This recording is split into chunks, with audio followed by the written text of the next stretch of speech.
Alrighty, welcome everyone. I am Lauren Gates, your host of tonight's Airway Health Solutions and Empowered Sleep Apnea's Masterclass, featuring our Empowered Sleep Apnea podcast moderators, Dr. Dave McCarty and Dr. Ellen Stothard, our special guest of honor, Dr. Bill Hang, and our esteemed panel, Dr. James Bieneman, Dr. Kevin Boyd, Dr. Shireen Lim, Dr. Paul Henney, Dr. Brian Hockel, Sharon Moore, Joy Moeller, and last but certainly not least, Dr. Jivanan Jihandran.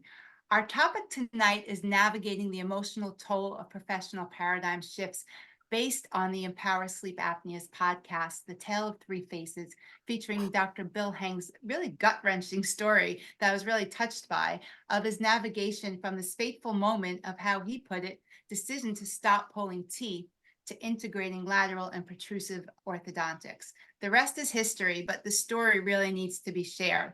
So, Dr. McCarty, before I introduce Dr. Hang and discuss some of these housekeeping items, let's level set on how this meeting came to be. And what is your personal goal of this masterclass? So this is all about bringing something out into the open that I've long intuited is a huge problem that we really haven't been talking about. And the more I've pondered it, the more I realize it's because we really don't have the language to talk about it yet. And this is the problem that it's about the existential distress that our patients feel when they don't know whom to believe. It's about the existential distress that our providers feel when they're caught in a maelstrom of changing paradigms. So I keep feeling like every time we talk about something like, should you use humidification on CPAP and does it help? I'm thinking, no, we're talking about the wrong problem. And so this is my attempt to bring this problem out into a larger audience. And we're using the structure of Dr. Hang's amazing story, along with maybe some historical perspective, to think about, what does this teach us about the emergence of science? What can we learn from failures in the past and the pain of what we're experiencing in the future? And where can we go from here? And to do this, I'm so proud to introduce my co-conspirator in the Empowered Sleep Apnea Project, Dr. Ellen Stothard. She's been with me from the word go on this project because she has such a keen eye for science, but also she's very curious and she's very easy to talk to.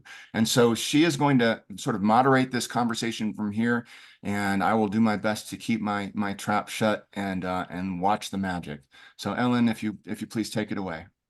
Well, before I do that, I'm going to go ahead. I'm sorry, not to interrupt you, but I do want to just introduce Dr. Bill Hang with a formal Oh, bio, right. We as need to do well a as full just intro. and Yes. just some housekeeping items. And I do want to take a survey of who we have with us tonight. I think it's always exciting to see what professions are joining us. So, Dr. Stothard, we will get to you because I'm so excited. I can't wait for you to be our moderator tonight. But let's start with Dr. Bill Hang. Dr. William Hang graduated from the University of Illinois College of Dentistry and the University of Minnesota Orthodontic Program, where he briefly taught orthodontics. He was in orthodontics for 50 years. Having been traditionally trained, he extracted teeth for crowding and often retracted the teeth. For the last 40 years, however, he has been a pioneer in non-retractive treatments to improve the airway in patients of all ages. Having lectured and published internationally, Dr. Hang received the Lifetime Achievement Award from the AAPMD for his work. Dr. Hang founded Ortho to Health to teach and mentor doctors about airway healthy orthodontic treatments for all ages. His early childhood health-centered orthodontic mentorship, ECHO, focuses on treatments for children approximately age 10 and under, with an emphasis on treating in the primary dentition. The Hang EERS, Extraction, Retraction, Regret Syndrome, orthodontic mentorship addresses treatments for teens and adults to optimize facial balance and airway, reversing previous orthodontic retraction, including reopening previous bicuspid extraction spaces or missing lateral incisor spaces, is a major focus. So we're really thrilled to have you here as a pioneer of really all types of expansive orthodontics. What I would like to do is just take a brief survey and welcome. We have over 600 guests registered today, so I'm really thankful to everyone's commitment to airway health and to learn more. And really, it's such an appropriate topic, but I'm going to go ahead and have you please do the survey of which best description is best for you. We don't have all of the descriptions, so please just pick which one is most applicable to your profession. And it's always nice to see who we have.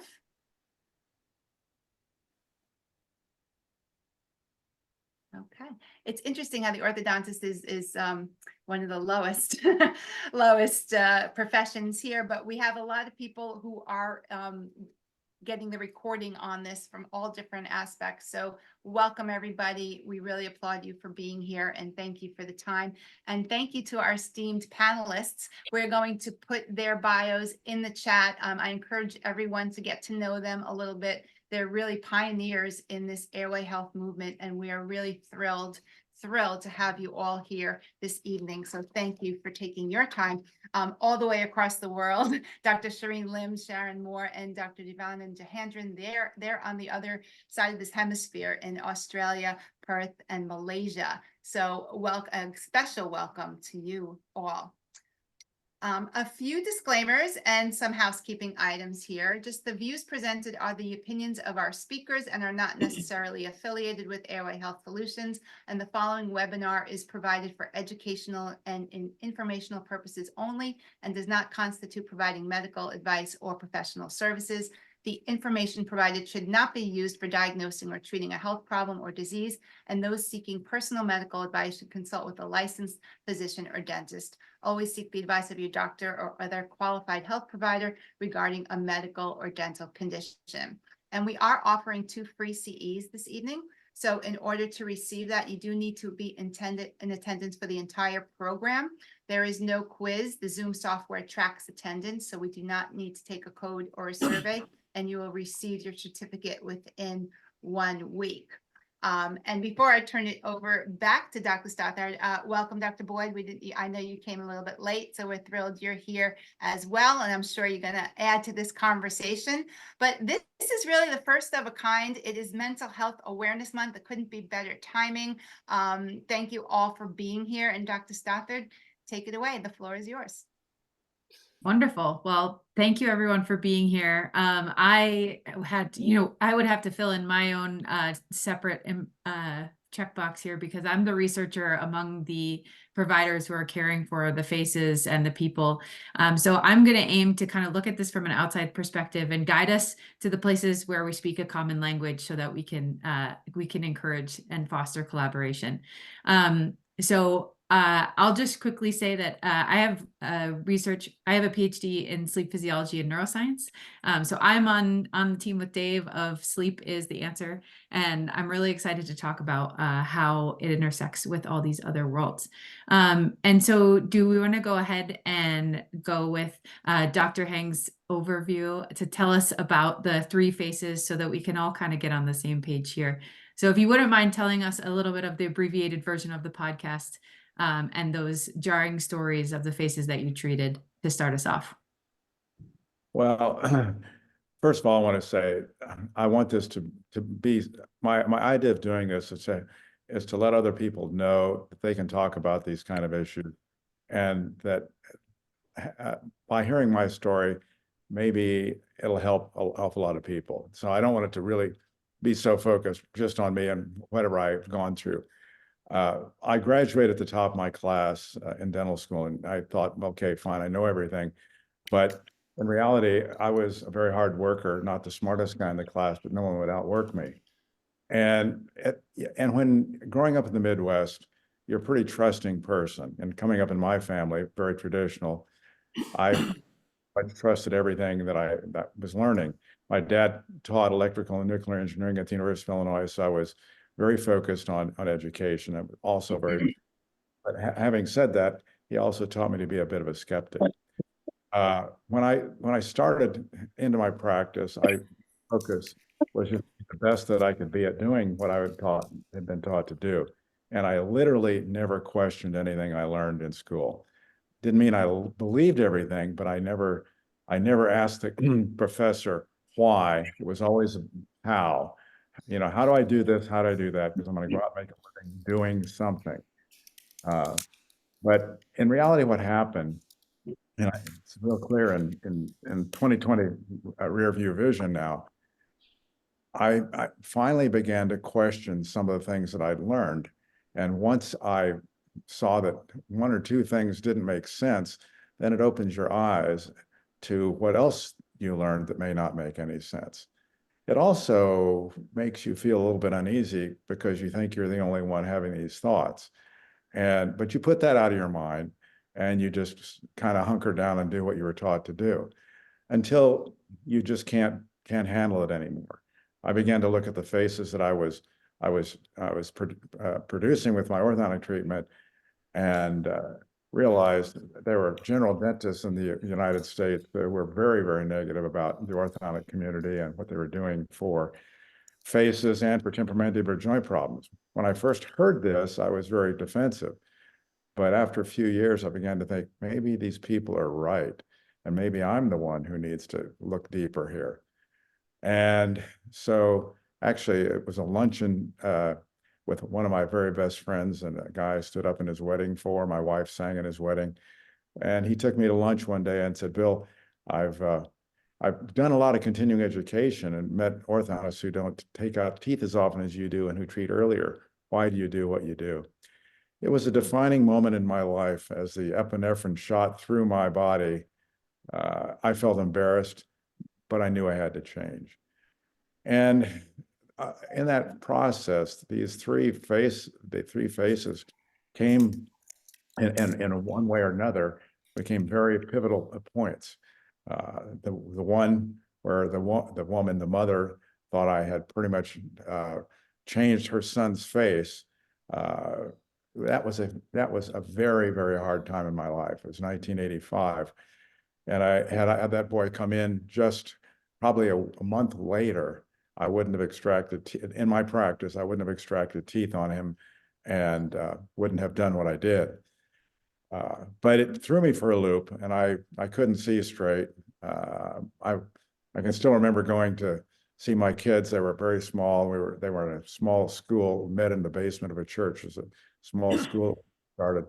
And they were talking to me over the lunch hour, and I didn't hear a word they said after this woman basically raked me over the coals in front of other people in my office. And I felt that I was scared I was going to get sued. And everything came to a head like, this is not okay. So that started the process of, and I started to go doing continuing education, but I didn't have a model of anyone who'd gone down this path before. And I always thought, why, changes like this, they're supposed to occur in a teaching institution, and the people in those schools are supposed to tell us what's right, and we're supposed to be out there and do what they tell us to do. That alone took me a long time to get that idea out of my head, because I saw that was literally never going to happen. And that was the uncomfortable part, that phase. The other ones were, learning about the airway from a woman who basically said and I found this out well into her treatment, that she was suicidal, that she had pain. And the appliance I had her in made her feel great, but when it broke, she felt like she did when she came to see me. She thought that she was going to drown or choke to death. And that really got to me. That was one of the most defining things in my life, that she had said this. And from that point on, I focused on the airway on every patient. My eyes immediately would go to it. The final phase was started in 1989 with a woman she was 27, and she'd had a couple of upper lateral incisor teeth literally removed and had been retracted. It devastated her face, but that wasn't the reason that she came to see me. She had a constant pain pattern, and she was miserable. I'd actually seen her 5 years earlier, and she was desperate then. And I just dismissed her. I said, I don't know what to do for you. I can't help you. I wish you the best. And she came back 5 years later. She was desperate. And I had done so much continuing education that I figured, okay, fine. Maybe I can try something here. So I promised her absolutely nothing. But what we did is we opened the extraction spaces starting in September of 1989. And her pain pattern went away, and it stayed away. And everything bad that I thought might happen with me reopening those spaces did not happen. Her facial appearance got dramatically better.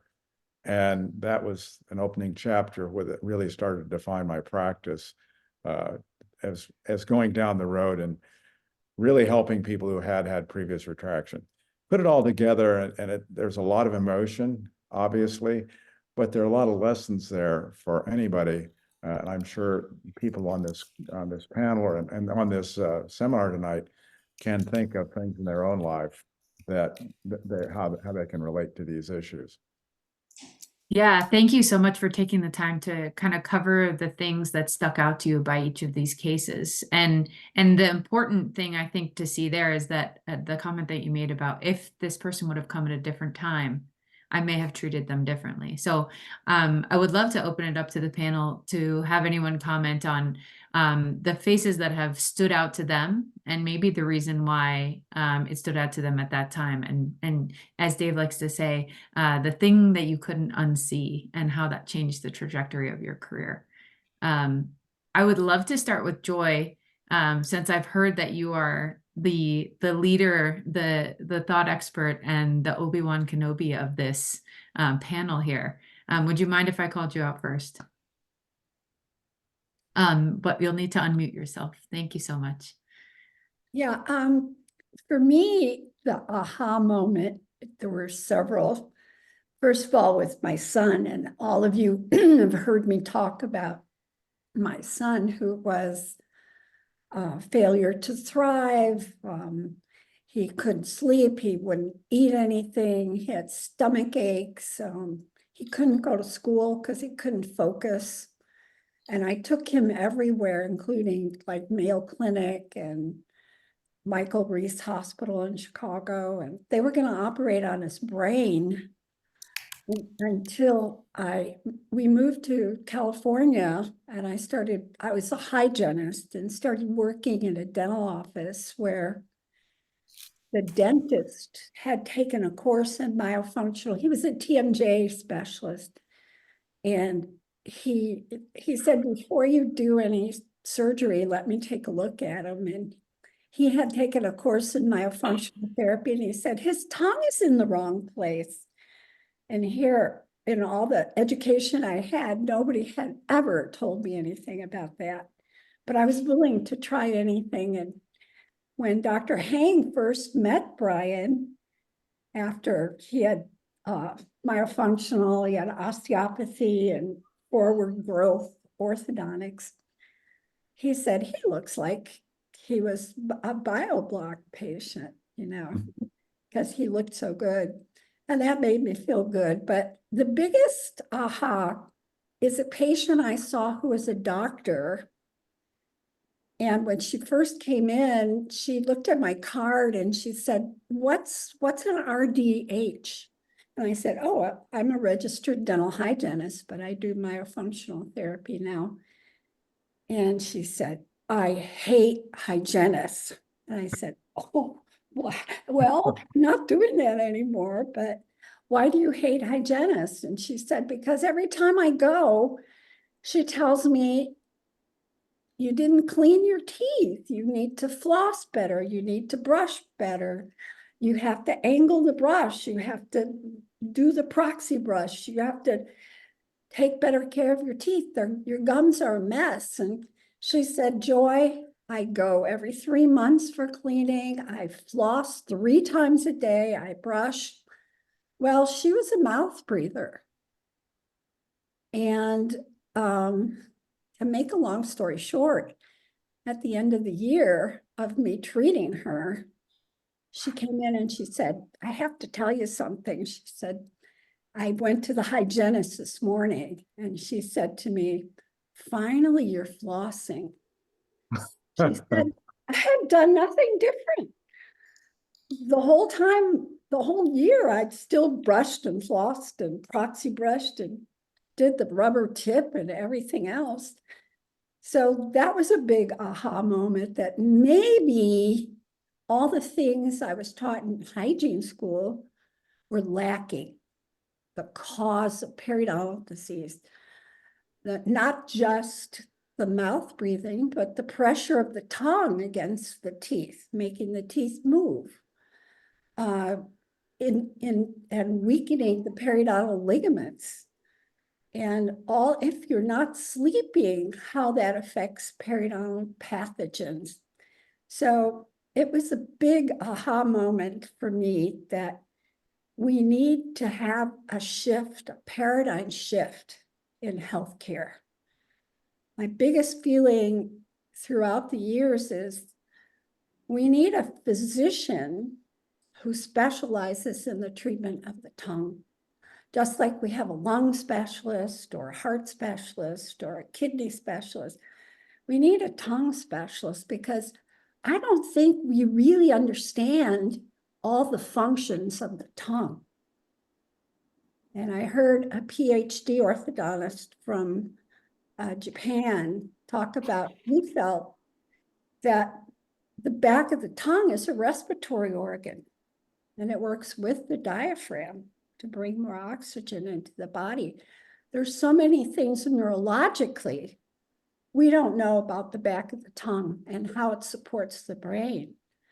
And I know working a lot with our pediatric cardiologist, Andrew Maxwell, you know, I've learned so much from him, and he's learned a lot from me about the tongue that we don't even know yet. We need more research for sure, but we need to look at patients differently. And I know you've all heard the word holistic, but we have to look at everything and how every part of your body has the tongue is not just for swallowing and talking, which are important, but it's beyond my recognition about all the things the tongue does that we don't even know about yet. Yeah, that's really fascinating.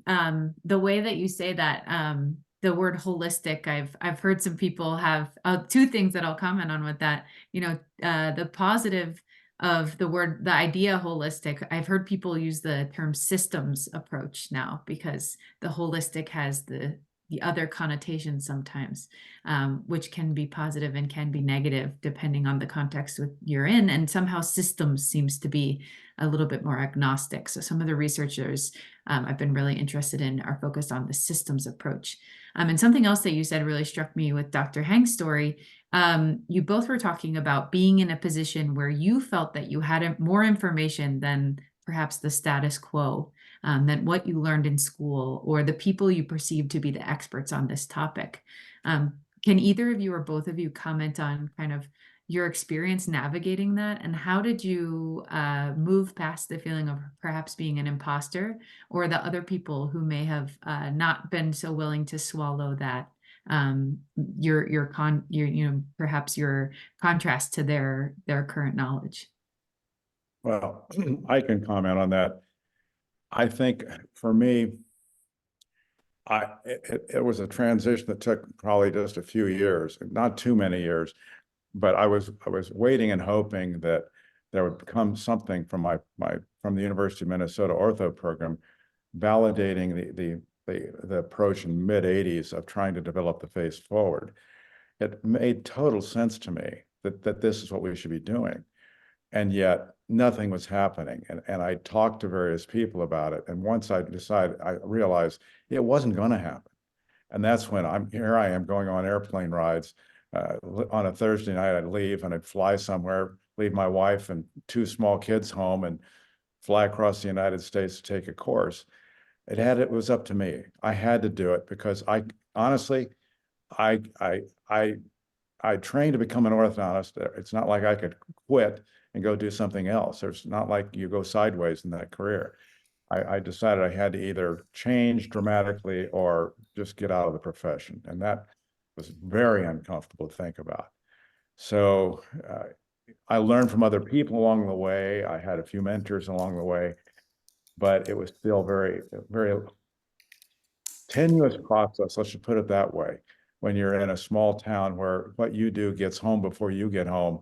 And if you do something that really turns out well, that's great. But if you do something that doesn't turn out so well, everybody's going to know about it and you might as well pack your bags and leave. And that was the pressure that I felt where I lived. And it was uncomfortable, but you know, I felt I had no option. If I wasn't going to do it, it wasn't going to happen. And I'd seen enough by that time that I knew beyond a shadow of a doubt that what I've been taught to do literally made no sense. I felt very similar to that too. And I know through the years, I've gotten a lot of criticism from different doctors that felt differently about orthodontics than you do, Bill.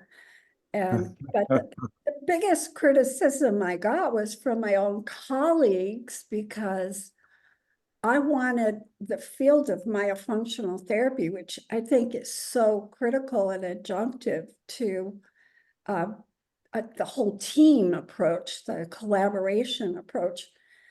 And yet people wanted to keep it quiet, keep it down, doctors, but my own colleagues that I work with, because they thought we were completely training too many people for this small profession.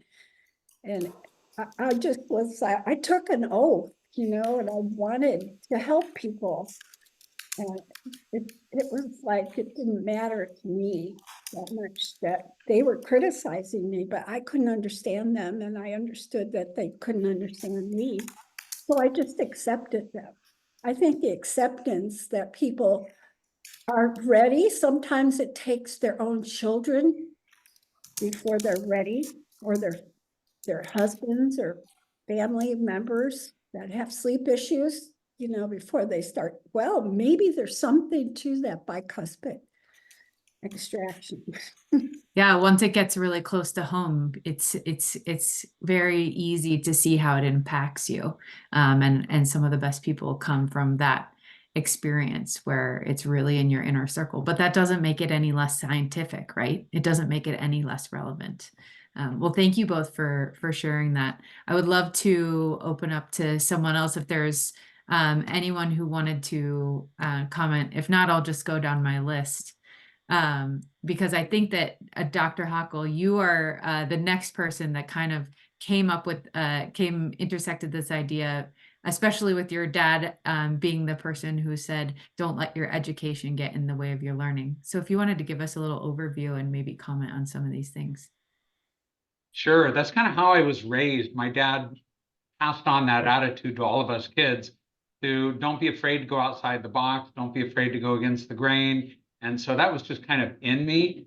And to a certain degree, it was there in the early orthodontic years for me of just doing arch development, making room for teeth as opposed to extracting teeth. But then when I thought I had all the answers and appliances to fix the lower jaw being too far back, I met Bill Heng and started re-examining everything I was doing. So Bill told me the same thing he was told about the appliances we were using, and that is, you're probably not getting what you think you're getting. And I went back and looked at x-rays and saw the things I was doing was making the airway smaller. So it was a difficult time for me in my career. My wife would tell you what things were like in those years, but just that whole paradigm shift into how do you do everything without retracting? Because it's a very different mindset in orthodontics. And even now, I mean, we were talking about this in Korea with some of the doctors there, and it just blows their mind to the point where like, well, but things are different here, or that would be very difficult. And in actuality, it's not as difficult to be non-retractive. It just goes against everything that's being done. And so we're going to be put down for it. We're going to be told that we're not developing the right kind of a bite. Just this week, I had a talk with the general dentist who's like, well, why would you be leaving spaces between teeth? And starting from ground zero and explaining to even a doctor, much less lay people, understand it easier. Kids understand it the best, but a doctor takes a long time to explain why you might want to do something outside the box like that. So it's a challenge making that kind of a change mentally. But once you see the point of it, you can't unsee it. And I think it's just, the take-home message is probably keep an open mind, because there are probably more things that I don't see that I need to be open-minded to going forward. That is an excellent, that is one of the questions that I actually wrote down and you can put this all in your back pockets and answer it whenever, but is there anything that you could share that is the thing that you're like, I think next, this is what I need to chase down the rabbit hole that you need to be open-minded about, or the thing that's kind of, you know, starting to be the face that you can't unsee? I think it's, for me, it's kind of trying to educate and change the minds of the professionals around me, because it's one thing to just learn to do it for your patients and get the thought process and the systems in place within the practice. But now I'm looking at the bigger picture, thinking I need to go beyond and kind of educate and engage in conversation wherever the people. How do you treat a 14-year-old with a lot of overjet? The answer to that question kind of gives away the philosophy of a treating doctor doing orthodontics. And I think I want to kind of keep poking at that little aspect of it to try to prod the conversation go in the right direction. That probably doesn't answer what you were saying. I mean, I No, probably that's need the to perfect. pull.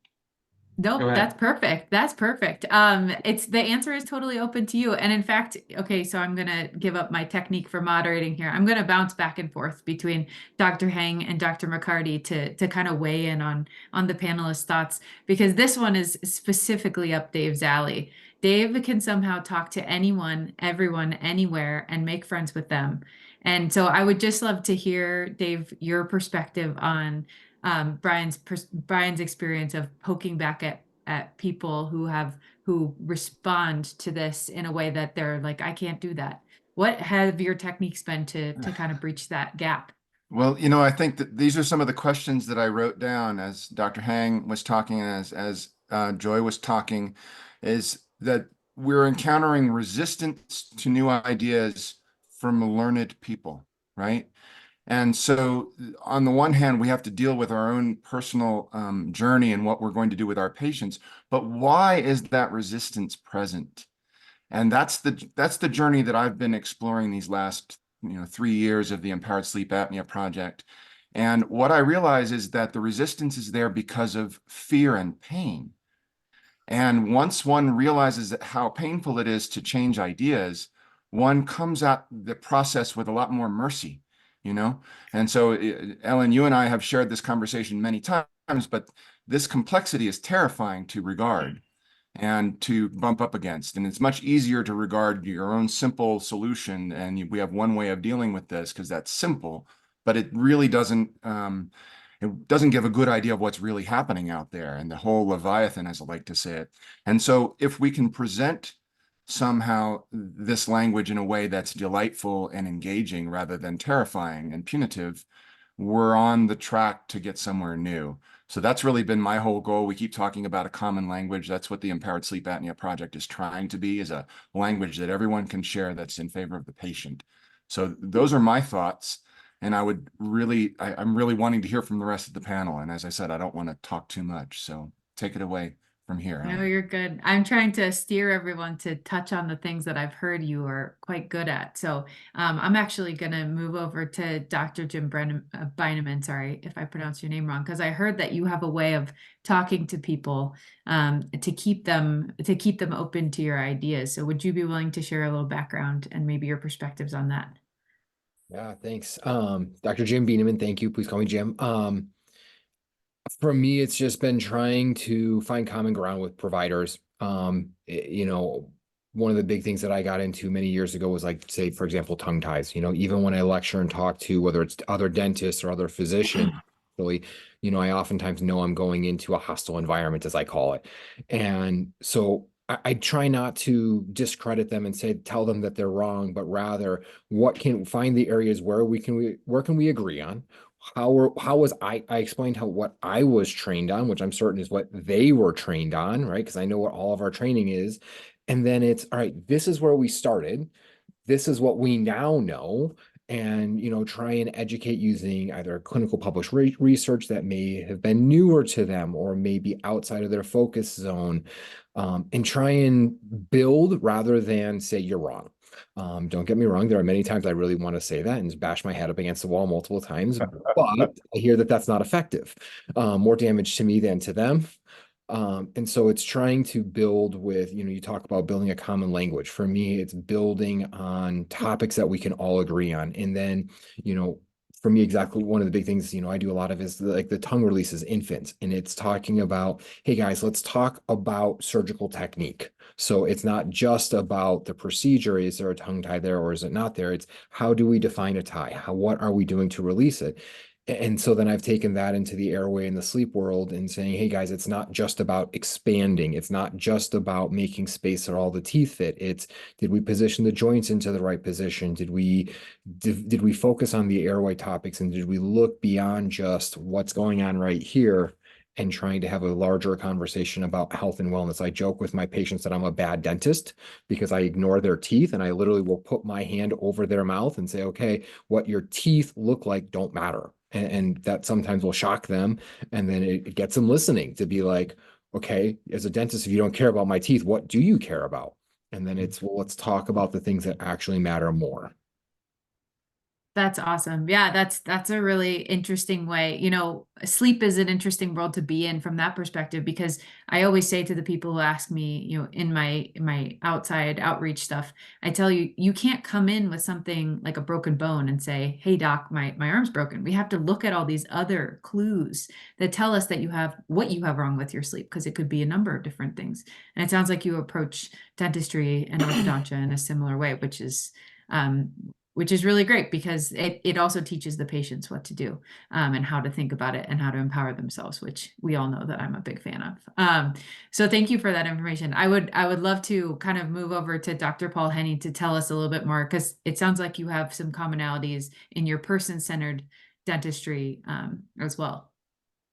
Well, thank you. I come at this topic really as a restorative dentist, primarily adults, with a lot of TMD focus. So up until 5 years ago, I wasn't really aware of this whole issue beyond some very early exposure to it through a orthodontist named Walter Doyle back in the late 1980s. And actually, when I was at a seminar 5 years ago, my eyes were open to this whole concept, and I couldn't unsee it anymore. It was very easy for me to see that all my patients, many of my patients that I was struggling to stabilize and get comfortable, had very restricted arch forms, and the whole myth of you were born with too large of a tongue was exposed to me.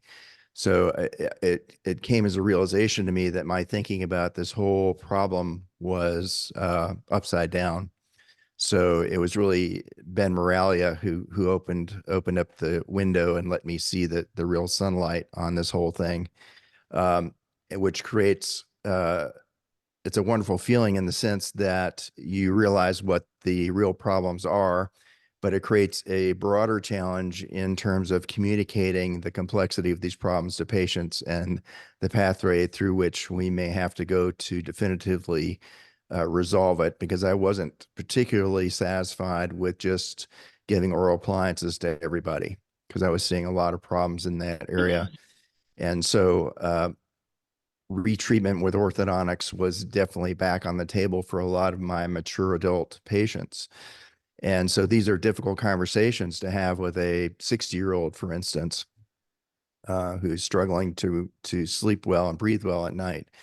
And so the key component of my practice and the central driver of the success of my practice is that we really focus on developing collaborative relationships with our patients.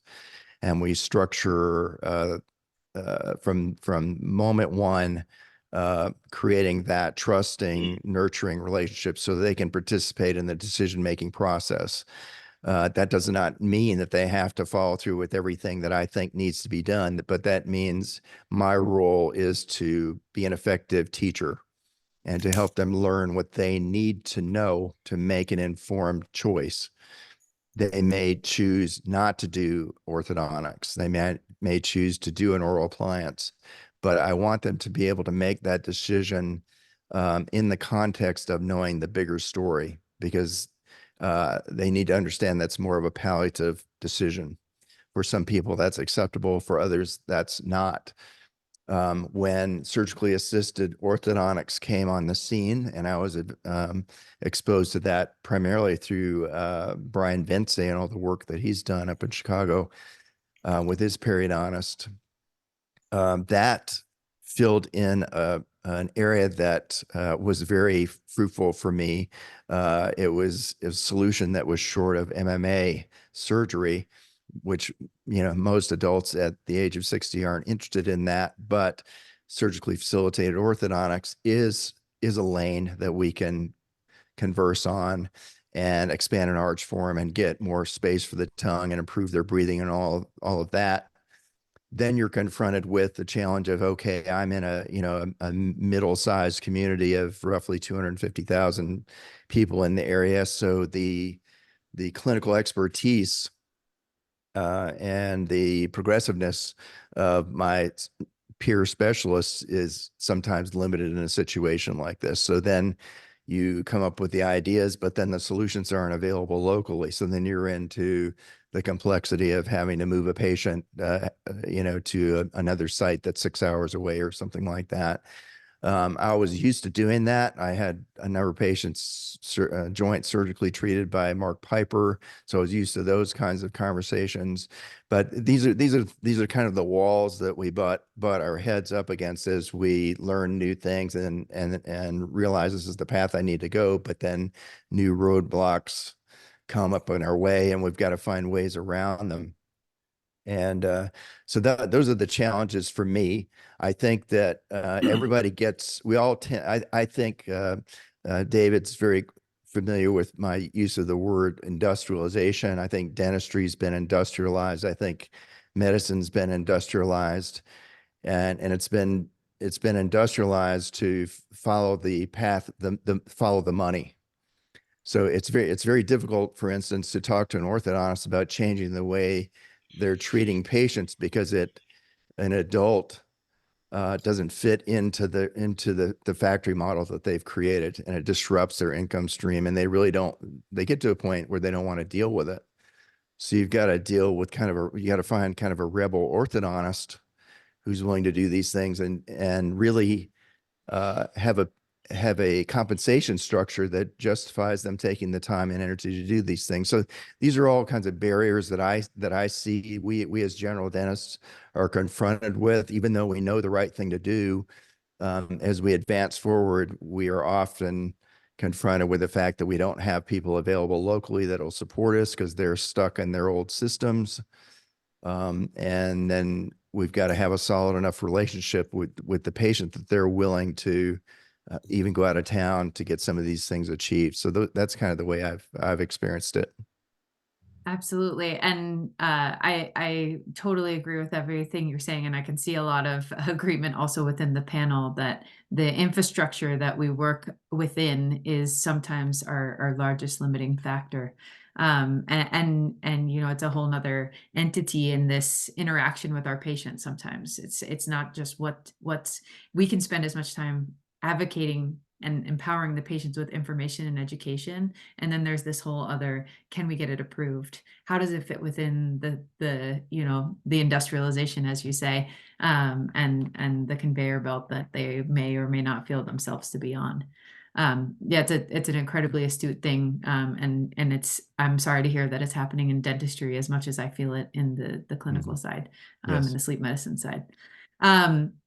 I wanted to kind of actually take a left turn and hear a little bit more on the other side of industrialization, and all these points we can come back to at more length later for comments. But going through by way of introductions, Dr. Kevin Boyd, I heard that you also have some information on the fossil record and that's an interest of yours and the context here. Is there anything in history that can tell us how to navigate these difficult and paradigm shifting conversations and endeavors? Latest book is called Ultra-Processed People by Dr. Chris von Tulliken, British physician. And pretty much after hearing him talk, what has happened to our food supply, it's not really food. And ultra-processed food is actually, the World Health Organization defines it. And I have come up with a hypothesis that I see little kids. I'm a pediatric dentist, and I pretty much, limit my practice to kids under 6 years old now. And I feel by helping parents understand, if you can get your child to minimize consumption of ultra processed foods, and I tell them what it is. It's a form of myofunctional therapy. It really is. If you get kids to chew hard food, that is a form of myofunctional therapy. And I feel orofacial myofunctional disorders are at least comorbid, if not causative, of all malocclusion. And it shows up under the age of 6, and it will not self-correct. And I've defined these phenotypes. We do not see it in the fossil record. A child would not live long enough to develop malocclusion if they had antecedents to orofacial myofunctional disorders. It has to do, they weren't nursed and weaned according to an ancestral pattern. They weren't baby-led weaned. And there was food processing, of course. It was chopping and cutting and chewing and spitting into the baby's mouth like birds until they were about a year old. And then if they weren't eating everything that every adult was eating in the tribe, they died. They would not live long enough to develop a malocclusion. We see no skeletal malocclusion in the fossil record, none. Okay, so something's going on here. And I think this ultra processed people, please Google it. It's stunning. Very So fascinating. that's all I got to say. I get the feeling that you have a lot more to say. As a scientist, hearing you say there's no malocclusion, that's a very, very large statement, and I'm very Google interested it. by it. Google it. Oh, It's- I don't doubt it. My I antenna want go up. I want to, that will blow my hypothesis all to hell, and I'll have to drop it. But so far, in 15 years since doing postdoc research with Mariana Evans at the Penn Museum, sorry, it doesn't exist. People died, but you didn't live to be a 35-year-old with erupted wisdom teeth unless you were perfect in childhood. And That's amazing. It's a hypothesis, right? And if somebody finds one skeletal malocclusion, not crooked Egyptian mummy teeth, that doesn't count. But a true skeletal deficiency like we see today, my theory is no good. I got to start all over. But I call it a hypothesis. So, you are a scientist. Please try to blow it apart. It must be refutable. Any hypothesis worth pursuing not only has to be supportable, but you must be able to refute it, right? Absolutely. Yeah. Well, Absolutely. No, I love it. I love the enthusiasm. I love the ideas. The question that I have for you actually is, one of the things that I heard is that parents are the best group to use to recruit for participation in scientific trials, because they will do anything for their kids, things that they're not even likely to do for themselves. Do you see that the patients that you talk to about this myofunctional therapy option, or behavioral change, perhaps, do they respond well to the information that you share them? Or are there any communication techniques that you use to kind of get over that thing that they've probably never heard about before? Well, I think it's myofunctional therapy. I used to think it was witchcraft. I didn't think it was a supportable hypothesis. And then how did I ever get along without it? Right? So I advocate for myofunctional therapy because if there's malocclusion, there's myofunctional disorders. And that's another hypothesis, but I've seen a lot of support and not much to refute it. This whole thing about ultra-processed foods has only come about in the last 6 days. I mean, I stay up at night. I've been watching this guy, this Tullikin from England. It's amazing. It's just something finally new, and he actually talks. Like I did a graduate degree in nutrition and dietetics, and I learned about nutrients. Dietitians learn about biochemistry, nutrients, how they get into the cells, how they get from the GI tract into the bloodstream, how they're utilized in cells, but nobody talks about mastication. I call it masticatory incompetence. I really think that's what's happening. Kids are not developing masticatory competence. New term, okay? But I like it. got something better. Yeah, let's develop it together. But this is brand new to me. It really is. That's absolutely fascinating. Well, thank you so much for that perspective and for your experiences on with it. I think we have to go to Sharon more now because I know your story so well, and you are the one that introduced me to myofunctional therapy. So if you'd like to comment on your experience, we all know, perhaps, hopefully we all know your story of the thing that you couldn't unsee, but perhaps you could comment on some other aspects of how you've brought that to the forefront. Thank you. And thank you, Dr. Hang, for sharing your story, because I think that takes great courage to do that. So thank you. We all learn from you. I see so many parallels across all the professions with all of the different layers of challenges that we have clinically and emotionally. You know, we are taught to follow this traditional pathway, and yet we end up on this non-traditional pathway. But mine actually started 4 decades ago in my undergraduate, because at that stage, 4 decades ago, we had orthodontists and dentists training us in our speech language pathology curriculum. And, you know, for 10 years, for a full decade after I trained, all of those speechies, as we call them, also learned that curriculum. And they dropped it from the curriculum. Why, I don't know. It was an academic decision that I didn't understand at the time, but I just see myself as incredibly lucky, because I had those concepts and that thinking about that important relationship between what I do as a speech pathologist and how that relates to dentistry and orthodontics, but also ear, nose and throat specialties. So it was kind of ingrained in me from very, very early on. And then as time went on and I was training students and employing people in my practice, the consistent refrain I would get from students is, well, this just makes sense. Why didn't I learn this at university?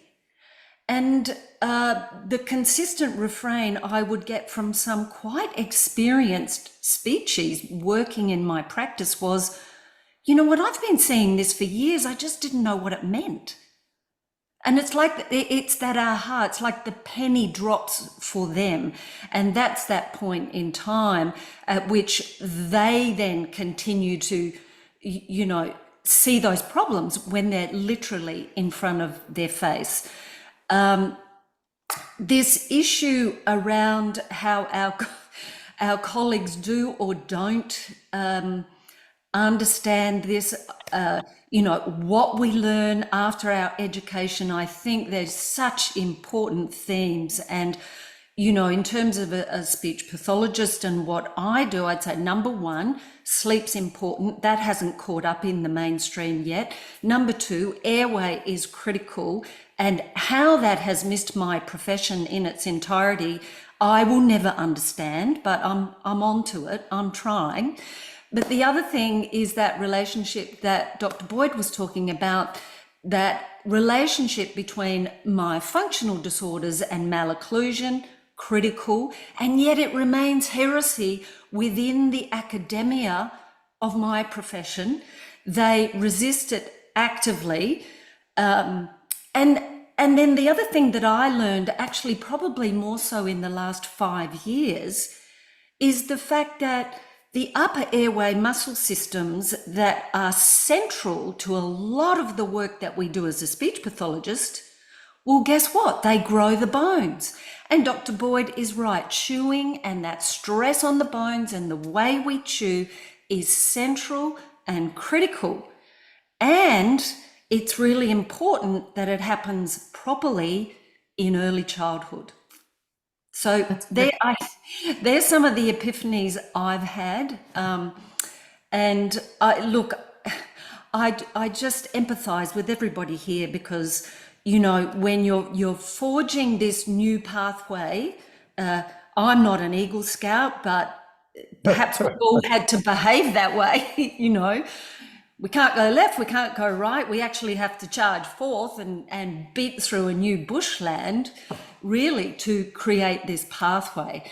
And so I have empathy for everybody here, because we all, in our own way, have been doing that and will continue to do that.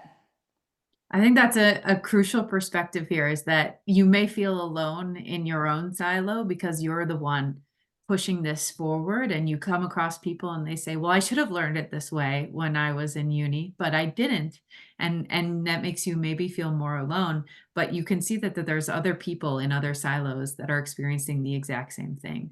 And hopefully there's, you know, comfort and companionship in that way. That's really interesting. I think especially the aspect of developmental, there seems to be the comment that I'll make on this, and then I'll go over, I think Dr. Shireen Lim, you're a developmental person as well, but there's a separation in the clinical world between pediatrics and adults, and don't often have a ton of crossover. But it seems like you've done a lot of work, Sharon, on moving the needle in both areas, which I think is really amazing. And so I'd love to move on to Dr. Lim, if you don't mind giving us your commentary on the faces that you haven't seen and how you fit into our journey here.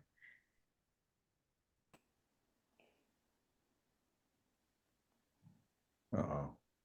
Come off mute, please. Right. Yeah, I'm a general dentist that started off with the adult snoring and obstructive sleep apnea with the mandibular advancement devices. And I think recognizing that many of the patients that were referred had that craniofacial problem, and it's not a particularly precise option to offer the mandibular advancement devices. Many of them have the narrow palates, and how despairing some of their journeys have been. They've suffered with decades of poor sleep and brain fog, anxiety, depression, chronic pain. And so it was really important to me to be able to highlight to more people that orthodontics plays a critical role during early childhood. And yes, I've been sort of trying to advance this for quite a long time. And it felt like I was on my own before, because I feel that we're in a pretty resistant part of the world. You guys might be familiar with the recent ADO-JO editorial about the orthodontist saying that it's quite unethical, financially driven to offer early interceptive orthodontics. And that is representative of where I come from, because that author was from my home city. And so it was really hard giving lectures initially. There was so much resistance to that, and people were asked to change me as a speaker, and I had people call me saying, you know what, general dentists shouldn't be involved, it's unethical. Do you want to see some of the cases that I'm involved in, the cases managed panel? Yeah, so a lot of things that were really quite intimidating, I guess, in a way. And what that taught me was that if I want to help more people get on board with it, I really need to pull together all the evidence. So that's what I'm really big on, just connecting the dots with the research, because it's not always going to come from our field. How can we integrate the difference? And just being able to combine that with actual patient stories so that people can understand what is the impact and how is this changing parents' lives, just so that people can stay open to it. So yeah, I think that resistance has actually driven me a little bit more. And now I feel pretty grateful that there's so many more people on board, and to wait for people like you guys to know that we're all going to make a difference, and just getting more and more people on board.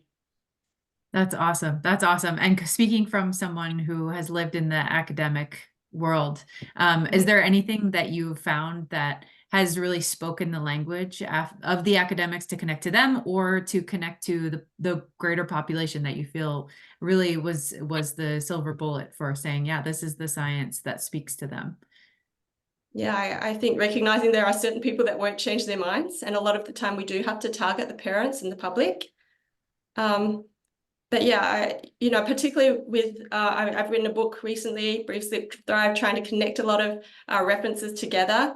And yeah, I feel that, like so many orthodontists, even the people that are most resistant where I'm from are reaching out to me. Even last night, I did like a live interview, and it's been recorded from an orthodontist. So just having orthodontists on board to then want to spread this message, and telling their colleagues that yeah, this is really well referenced. I think that's been really, helpful. That's awesome. That's great. Thank you very much for that. Mhm. And I guess last but certainly not least, Dr. JJ, giving all the comments that have been made and all the different ideas that have been presented, is there anything you'd like to contribute to us or tell us about the faces that you can't unsee?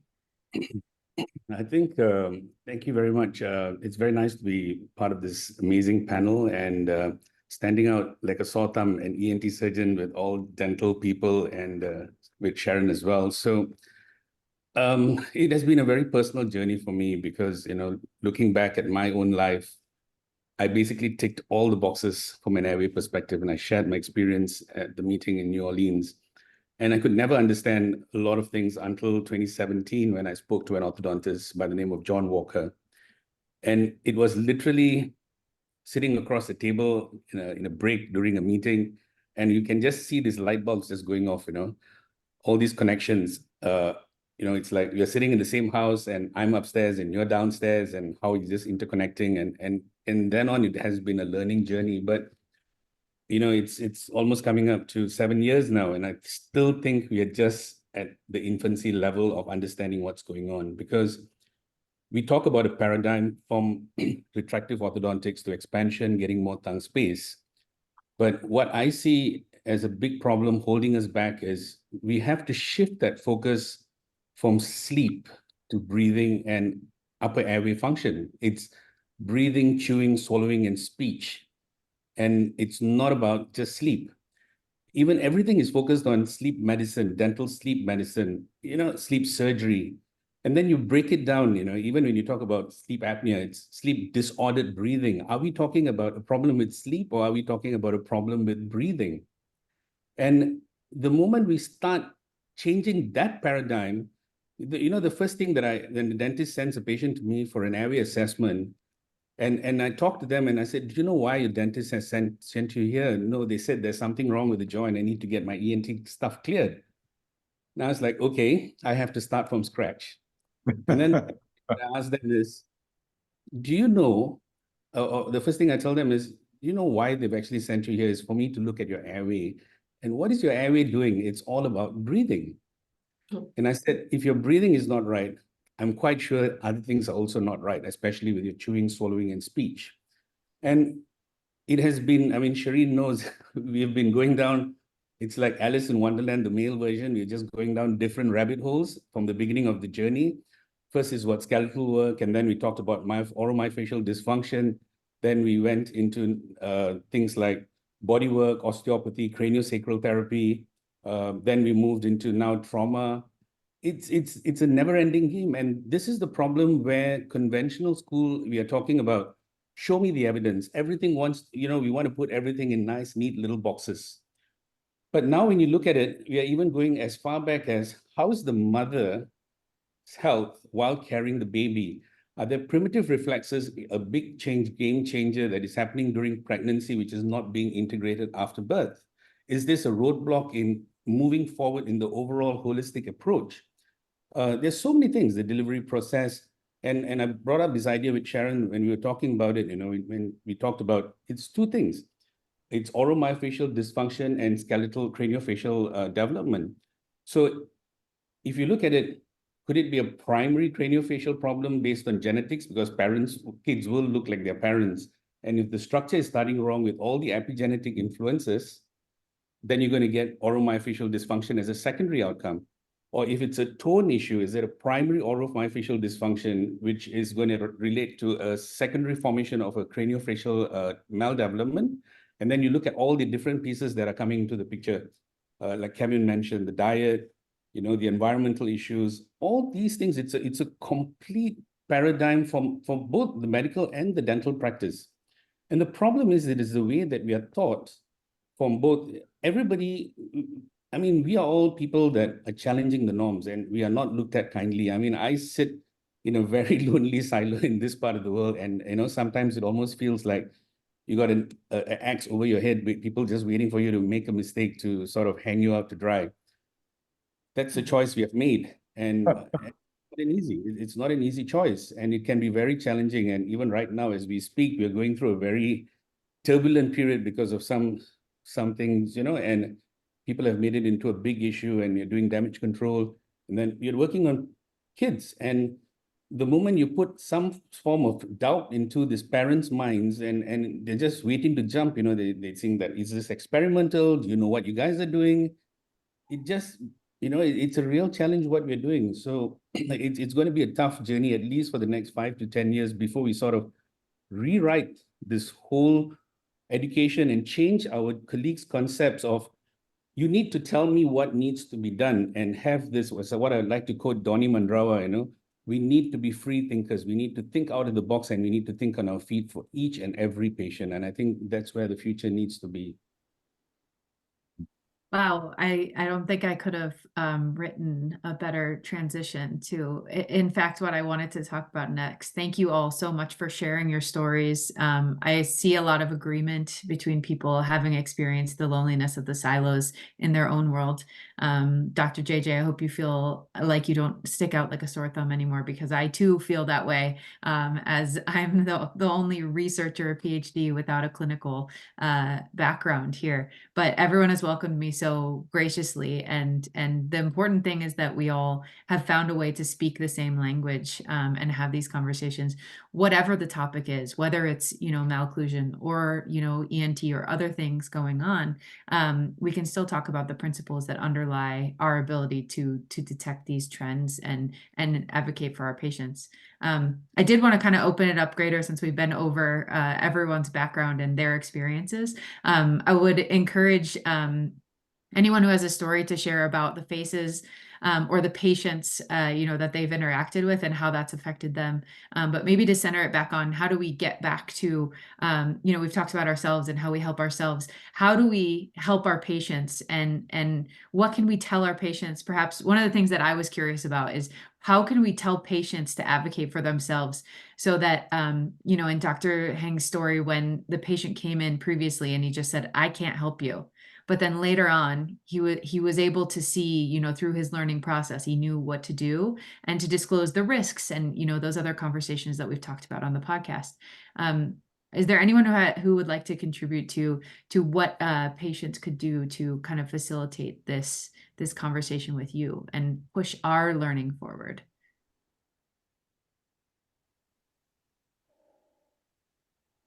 It's a tricky one. Dr. Heng, do you have any comments on this? What could she have told you that would have made you perhaps stop earlier?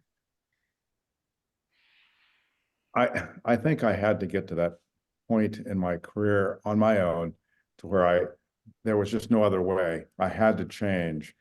And I also, the big thing is learning to listen. When you have the white coat on, you think you know everything, and that you're there to tell the patient what they need. In reality, what you need to do is to shut up and listen to them, because they're going to, as I think it was Omer Reed, a very well-known dentist, said, sit down, shut up, listen to the patient. They'll tell you what's wrong. You just have to be bright enough to know what they're saying, and then how to, more than that, based on what they told you, what can you do to help them? I wanted to comment on some of the things that others were saying. And one of the things that Jim came up with, it made me, several years ago, I came up with this, and I made a slide saying that dentistry has a great future as long as it doesn't focus on teeth. And that's the biggest thing we have to do. The other one is really very important, and I have to put this one down.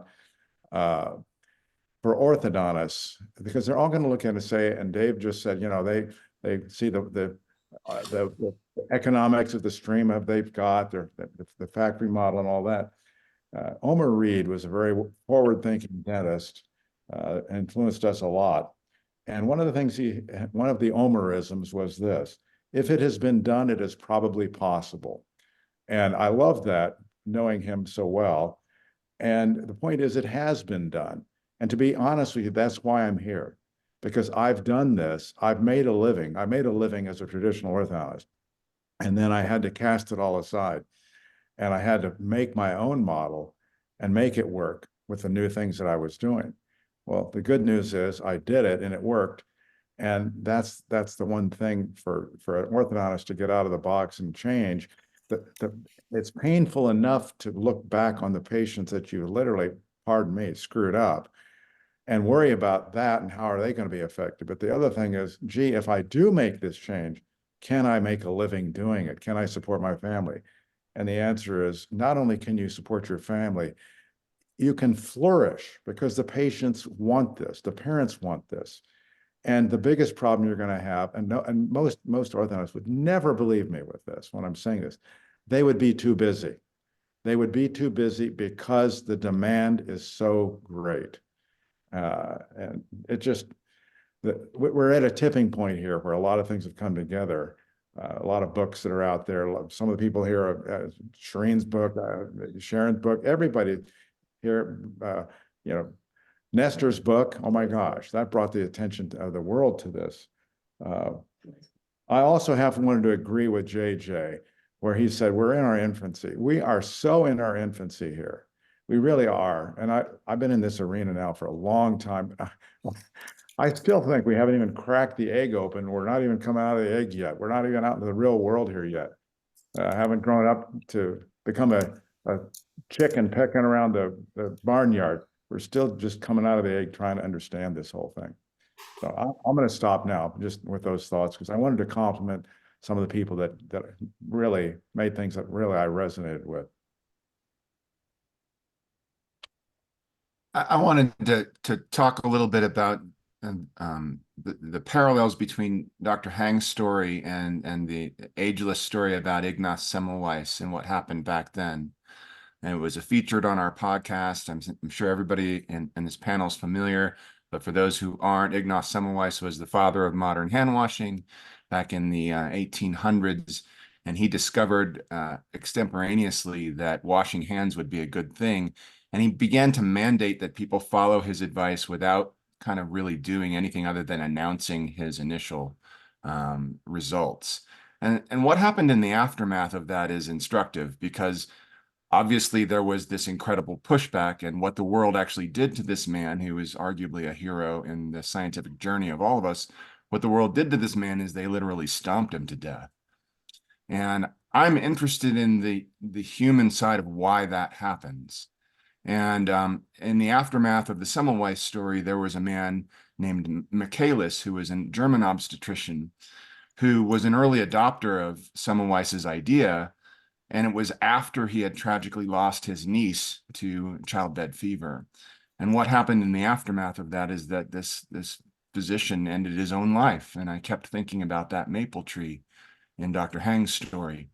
And it was then that I realized with a sudden chill how painful this process is for people.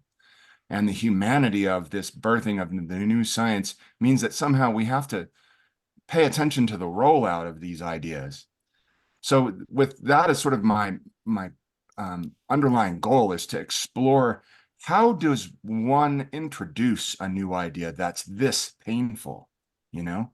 Because if this narrative is correct, and I suspect that there's a strong signal that the developmental narrative for malocclusion is correct.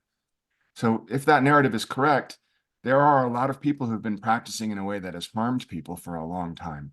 And the collective amount of their pain is agonizing. So somehow these new narratives and these new ideas need to be explored gently, but persistently. And that's what I want to figure out, is how we're going to move forward. So with that, I'll turn my microphone off. I think I read a book once. It was on psyche and management. It was Hans Selye that wrote it, but he talked about resistance to change and how so many people are resistant to change. But if you can flip around their thinking, that it's one of the biggest roadblocks to success, that can kind of help them understand that change is a good thing, and they have to be open to it, and then also look at critical thinking, because there's the Romans, I think, started that. You need to look at past to learn about what is coming in the future if you don't think critically about things. That meant a lot to me too. I think, oh. I think that the place that I've seen the best way we've changed this is from patients themselves. I can't tell you how many times parents are the ones coming in demanding something different than what they've already been given as an option, been what they've been presented with. They see the problem, they've experienced the problem, they've lived the problem. Many of them themselves they're suffering those consequences. And I can't tell you how often I'll go through a consult for a kid, and then at the end of it, the parents and then they talk 10 minutes about themselves and all their personal problems, and then what can they do for themselves? And it's not that they don't want to solve their own problems, but they're prioritizing, like all of us would, our kids over themselves. And it's because they want something that they didn't have, and they want something for their child to be in a healthier position than they are. And the thing that's been amazing that I've seen in the last 3 to 5 years, more than the 5 years before that, is I'm getting a number of, for me, dentists and physicians starting to come in because of their own problems. They've started to hear about these different ideas and topics and treatments, and now they're the ones becoming the advocate in their practice. And so it's because of their own symptoms and their own problems. I don't know. One of my true beliefs is that a lot of this change is going to come from outside the profession and be forced or upon the profession because patients will demand it. And eventually the standard of care will have to change because the patients will no longer accept treatment that does not take into consideration their health and wellness in their long term. Yeah. I think something I talked first, is that okay if I can say something? I'm sorry, I didn't mean to interrupt. Is that okay? And really, Joy Moeller was one of the first people that, like, I said it and I thought she was going to think I was from outer space or something. She goes, Kevin, I completely agree.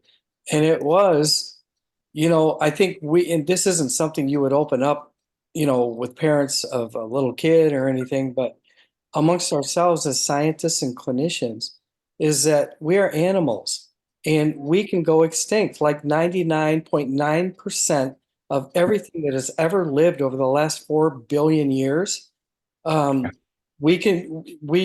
inevitable that our species will go extinct. We may, take on a different form. We may discover another planet to occupy, who knows, but we are animals. And if you leave that and you can accept that or explore it or become curious about it, even if you don't accept it, is that enables you can look at a child who at 4 years old, you can have confidence that his genome, her genome is capable of processing food. And, that's what it's built for, which means the teeth that are too big for the small jaw, guess what? That jaw can be programmed, can be artificially stimulated to accommodate a tongue. And if it accommodates a tongue in what Bill calls rest oral position habitually while they're awake and asleep, you all know this. But if you relate it to the fact that they're genomically capable of this as much as they're genomically capable of going extinct. It's just not taught in school. Anthropology is totally left out of the curriculum. So I don't know. I just thought it was a good time to bring that up. It's a hypothesis, right? I don't know it's true. Going back to Semmelweis, Dave, and your discussion of how he approached it, there seems like there are errors on both sides. There's the group mentality where I'm doing what I'm doing because everybody else in my profession is doing it too, and I don't want to be the one to go against that momentum that's there. But then there was Semmelweis's error of the way he delivered the message. And I guess we're kind of stuck dealing with both ends of that. We have to make sure we deliver the message in the most respectful and effective way so that it's not cutting people off and becoming kind of arrogant and bitter because of the resistance that we're up against. But at the same time, the group mentality in orthodontics in particular, I'm sure this is true in a lot of your other professions too. There's this mentality, I've learned to do it this way, and I'm going to stick with what I know. And not only that, but I know what I know because there's research behind it, and I'm evidence-based, and I've got the authority to say this is the right way to do it. So you're not just threatening my group mentality, but also my personal ego that's already decided that this is the way it needs to be done. But I think we live in a time in history where never before have so many people questioned the party line, so to speak, that's given to us by various authorities. After these last 4 years, we've kind of learned maybe it's okay to do something that's, goes against some of the authorities that are out there. So I think maybe that can work in our favor, that there are more and more people who are willing to think for themselves, maybe to an extreme with Dr. Google, but still thinking for themselves more and less apt to just say, well, the authority said it, so therefore this must be the orthodontic gospel. That's beautifully said, Brian. Thank you. And along the lines of this discussion, one of our new tasks is going to be developing our ability to distinguish between pioneering advances and audacious quackery. And this is the real challenge that lies ahead. And so one of the things I keep coming back to is, what did Semmelweis do wrong? He had a great idea. It was an idea whose time could have come, and yet the world stomped him to death. Why? It was not quackery. It was not quackery. He was right. So the answer is, it was the rollout, in my opinion. And he developed a very, very pugnacious approach to his truth. And he did not really conduct any sensible research. He could have done controlled animal trials. He had that capability. They had a microscopy department there in Vienna. He just didn't think to use it. So he developed a my way or you're an idiot approach. And I see this as a very a tempting pathway for those of us who have, quote, seen the light, And so when we talk about how do we roll this out so that people who are stuck in their silos can see it and hear it, I keep coming back to, there are people who are pioneering this in the real world, and they can collectively organize their real world data consecutively and present it. And consecutive real world data are compelling. It's not a randomized controlled trial, but it's a dare to ask retractive orthodontia to do the same thing with certain clinical endpoints. And I believe that there will be a strong signal that breaks the world wide open once this collection of pioneers sort of gets their heads together on the same wavelength and presents their real world data together. I think that would be very interesting. So Dave, I read at the Surgical Museum on Lakeshore Drive in Chicago, where there's a full, beautiful statue of Semmelweis and others, that he did run a controlled observational trial. Some of the hypotheses for why women were dying after surgeons were coming from the cadaver lab, to deliver babies, was that priests were going in there with incense and chanting. So he had priests come in and chant. So he did like this observational trial and came to the conclusion. So it wasn't like he wasn't a scientific thinker and maybe didn't utilize all the tools that might have been available to him, but he really did go through that process, and he came upon wash your hands. I'm so glad that you're keeping him alive, Dave, because he's a hero. Well, he went down swinging, that's for sure, and the world treated him very poorly, and I'm just interested in how we all can learn from that very historic experience. You know what? I think the way the narrative is delivered is critical. And I think that was demonstrated by this beautiful story that we heard. And then the way it was unpicked afterwards by Dr. Stothard and Dr. McCarty. And, there were so many layers of patient wisdom and clinical wisdom and research scientist wisdom weaved in that whole narrative that everybody would understand. The mother's face caught between sadness and rage. She knew, the young woman living with chronic pain after extraction She knew it was related. The logger's wife, that face aged with chronic pain, she instinctively knew that extractions would make it worse. I think these are so powerful. And also, you know, as clinicians, you know, that learning how to listen to exactly what our patients want, exactly what they're trying to tell us is so critical, and we can all be better at that. But then also on top of that, as a clinician, I think that translational medicine is critical because it is the research that we have available to us. How do we deliver that to our patients in a way that is just language friendly, in that narrative way that they truly understand, so that they can, you know, advocate for themselves, but also looking not just at the research that supports what we do. And I know we need a lot more research, but we need to look at the other side of the debate too, and not cherry pick. It's a fine balance, and there's a lot of research, and we don't have time to read it all. But I think, you know, for me, in terms of delivering change and changing paradigms, they're some of the important things to me.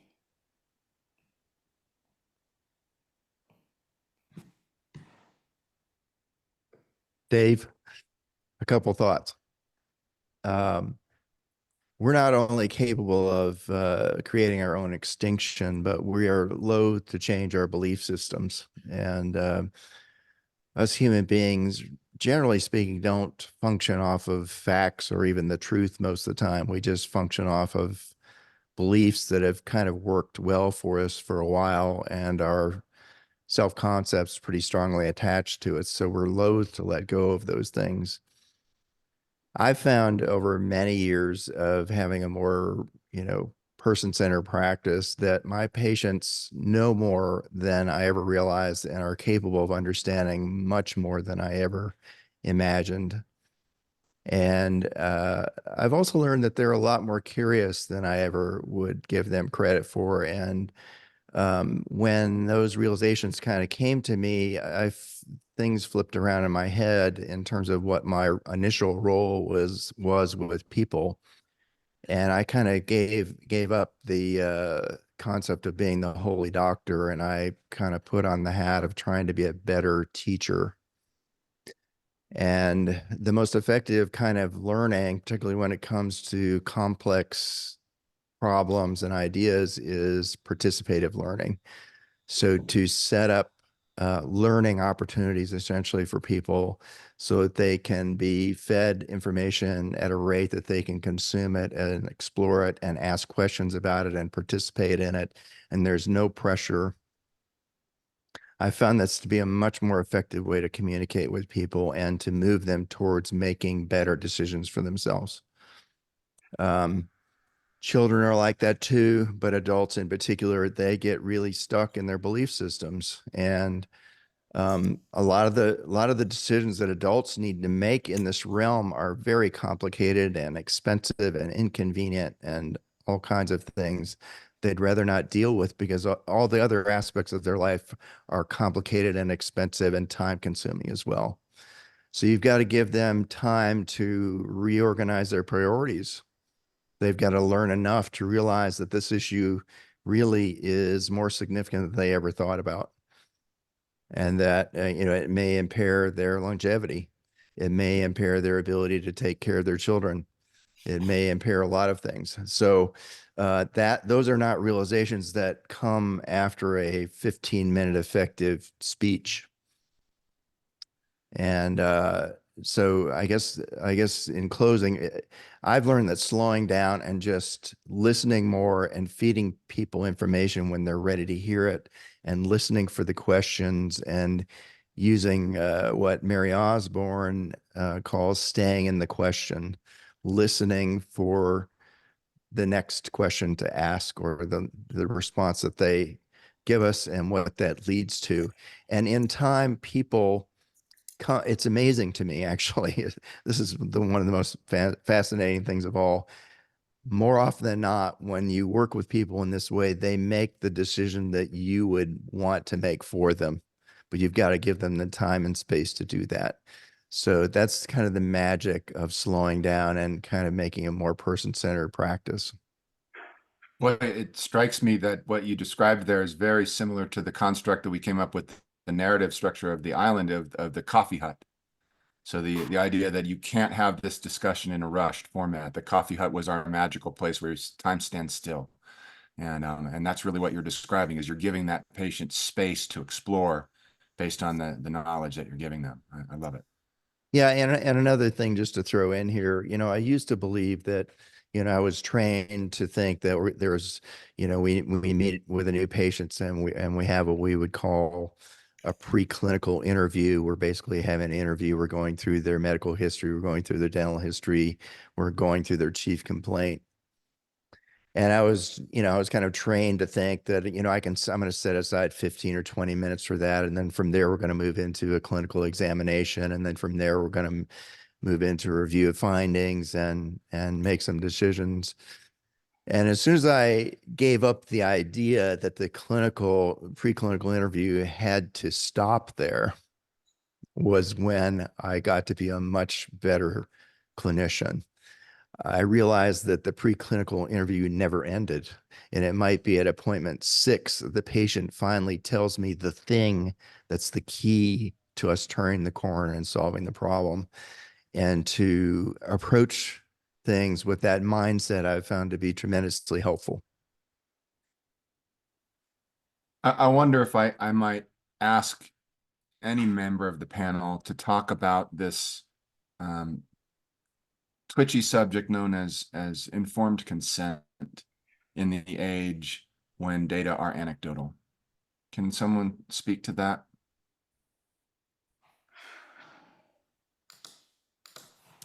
Maybe Dave, I can give some insight about this, because it is very challenging when we talk about informed consent. So before we go into informed consent, when we have these conversations with patients, we start telling them that this, although there is limited evidence, it is not a true science with definitive results in the long term. And we are definitely not on the same parallel pathway with what our colleagues are doing. So we have this conversation, and in fact, the first visit is just getting these ideas there and letting them digest it before we even think about starting treatment. And it's a bit tricky in the sense that even if I were to do nasal surgery in kids, most of my colleagues wouldn't even do it, because we were trained as to not to touch until they were older, or do the bare minimum. But it's a catch-22 situation here. If you don't get the nose clear, nothing else is going to happen. And on the other hand, when we talk about adenotonsillectomy, which is like the accepted treatment for pediatric OSA, there's no issue about informed consent here. But look at the irony of the situation here.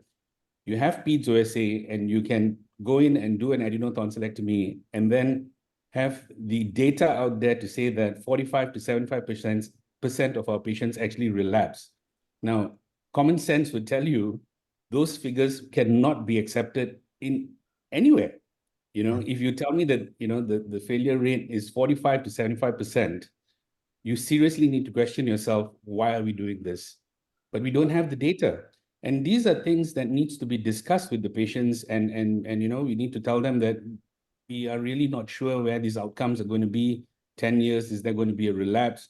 And they need to be aware of this before they make any decision, and consent is important. And we all know that even with informed consent, we can still get into medical legal trouble.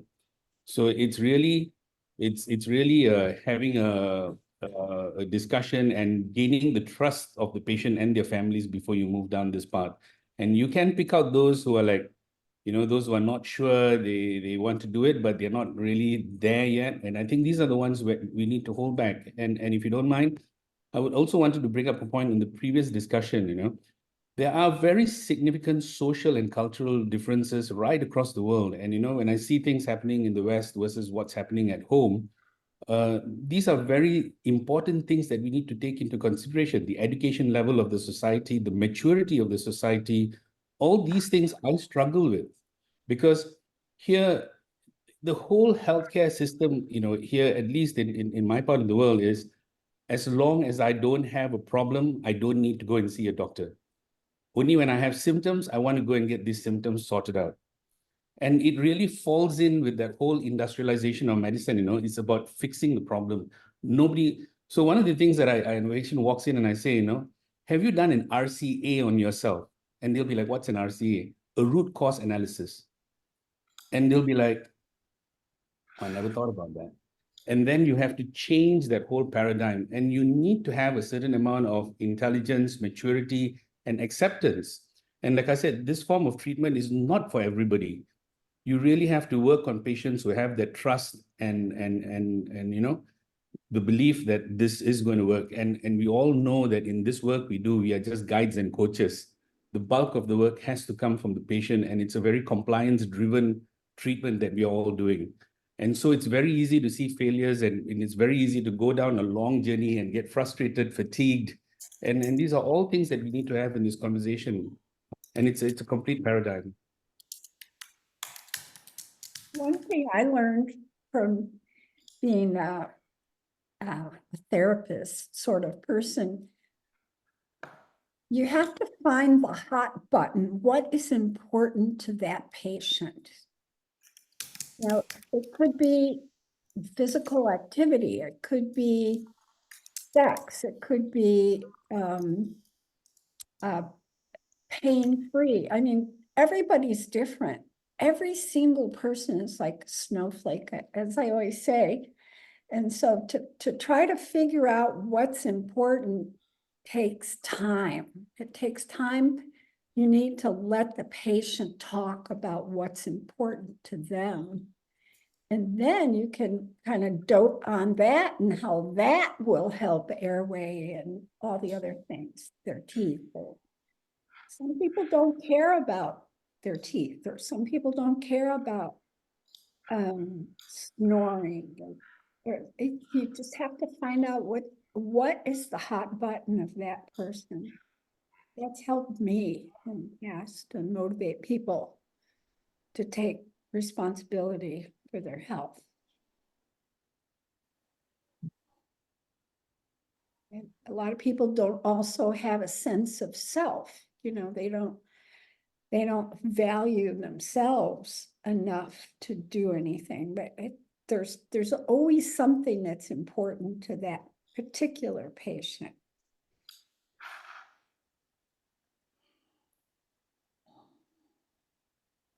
Dr. Hang it sort of gave us an example of informed consent in action for phase number 2, where he said, I can't promise you this is going to make your headaches go away. She didn't care. The back and forth bit. I can't promise you this isn't going to make something go wrong. And these are the considerations of someone with boots on the ground in the field, practicing medicine, is that sometimes you just don't know the way it's going to go. And yet we still have to be transparent with our patients. And in the age of anecdotal data, I think it's going to be mostly early adopters that are stepping up to the plate, like JJ said, people who are ready for this. And our responsibility as providers in this equation is to write down what we're doing and maintain the doubt that we could be doing it wrong and publish it so that we can learn from each other. I believe that that's going to be the delivery nurse for this emerging science and this bloody process of making science be born. It's up to us to figure out how to publish so we can learn from each other and get this to become more mainstream.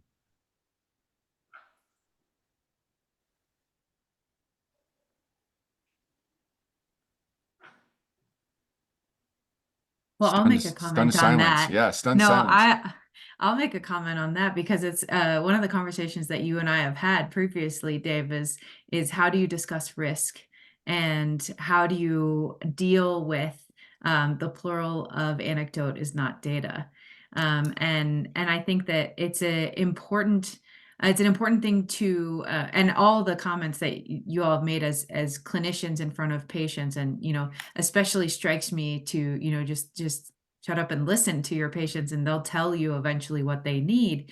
It strikes me as a researcher to that we also need to enter the spaces where the clinicians reside and just shut up and listen to what you guys need, so that we can work alongside you to be able to say, and I'm actually trying to do this in part of my day job. And I'm working with a clinician who has this amazing population of people, and she's just trying to get it documented. She's like, I'm seeing these things and I want to do it right so that people will listen to me. And so we just had a, an hour meeting, and we just sat down, and she told me she's, the concepts of research are not difficult for people to grasp. Everyone has a researcher, an engineer, an Eagle Scout within them. You just have to tap into that vocabulary that makes you speak the same language. And I think it's very easy to do if everyone comes with an open mind, and try to establish the trust as has been highlighted here. And I think it's a great idea to bring up, Dave. Does anybody else want to say anything after me?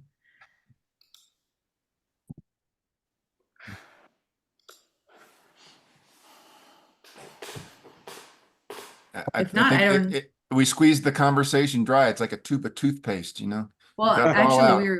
we're coming to the end of the time on Lauren's wonderful agenda, so I didn't know if you wanted to pass over if we wanted to go around for final thoughts. Or Yeah, I'd kind of like every member of this panel to share something about what they're doing. That was the plan, right, Lauren? Next, to give a little insight, because everyone that's sitting on this panel is a pioneer in their own right. And so to just promote your products and your projects a little bit, so the listening audience and the viewing audience knows kind of where you're headed and where to keep their ear to the rail, Absolutely. So I'm actually going to bring, before I do, thank you, Dr. Stothard, for your moderation and being part of this. And thank you, Dave, for having Empowered Sleep Apnea come to life on Airway Health Solutions. I just thought it was such a perfect combination, and I'm so thrilled to have this platform and have all of us, because we're stronger together. So thank you for the panelists, for the insights, for the 200 people who are on and the other 400 who registered. We really value your curiosity. And Dr. Heng, I can't thank you enough again for the vulnerability to share your story. It's not easy, we all know it's uncomfortable to be vulnerable, and you just pay it forward every time you can. So we're really grateful for you and the work you've done, and really, really, God bless you. Thank you for all you do. So I am going to just go ahead and share my screen with some of the updates. Not everybody gave me something that they're doing, and I'm sure everyone's doing something. So feel free to go ahead and jump in once we're done with some of this overview. But I did want to share, I love this picture. I took it off of your website. That this is Dr. Bill Heng. How old are you here, Dr. Heng? Is it 15? I am 15 years of age right there. Wow. And look at your face, right? Like a nice wide round face. Unbelievable. But it's no doubt that you're an Eagle Scout. You're still an Eagle Scout to this day. And thank you for forging the road ahead. If you haven't caught the podcast, the whole podcast series, I mean, starting from season 1, you will learn so much. But if you want to really kind of catch up and continue some of the curiosity from the discussion tonight, please do yourself a favor and listen to the wonderful, wonderful podcast featuring Dr. Bill Heng on the 3 Faces. It's season 2, episode 8. We do have some upcoming events. I'd love to bring Steve Carstensen. I know he's with us tonight to tell us about this Children's Airway event in Chicago. I think he is on, and we can bring him on camera, I do believe. I think we have that power. Let me see. I think he has to accept. Is he here yet? Dr. Boyd, why don't you go ahead and start telling us a little bit about this ADA meeting that I know you're part of it. It's a wonderful, wonderful group, and it's going to be, what are the dates? I'm going to go back to it. May 30th. Yeah. To June 1st. Yeah. Tell us about this one. The first 2 days, I hope Dr. Carstensen can come on. He is so fluid with this. He created the whole task force. Okay, hold on. Let me try to find it. Let me try to see if I can get him going. But I know, just tell your portion of it. I know you have this team that you're working with. Tell us a little bit about that, because you're doing what we're telling, what we really want everyone to do. You're the doer.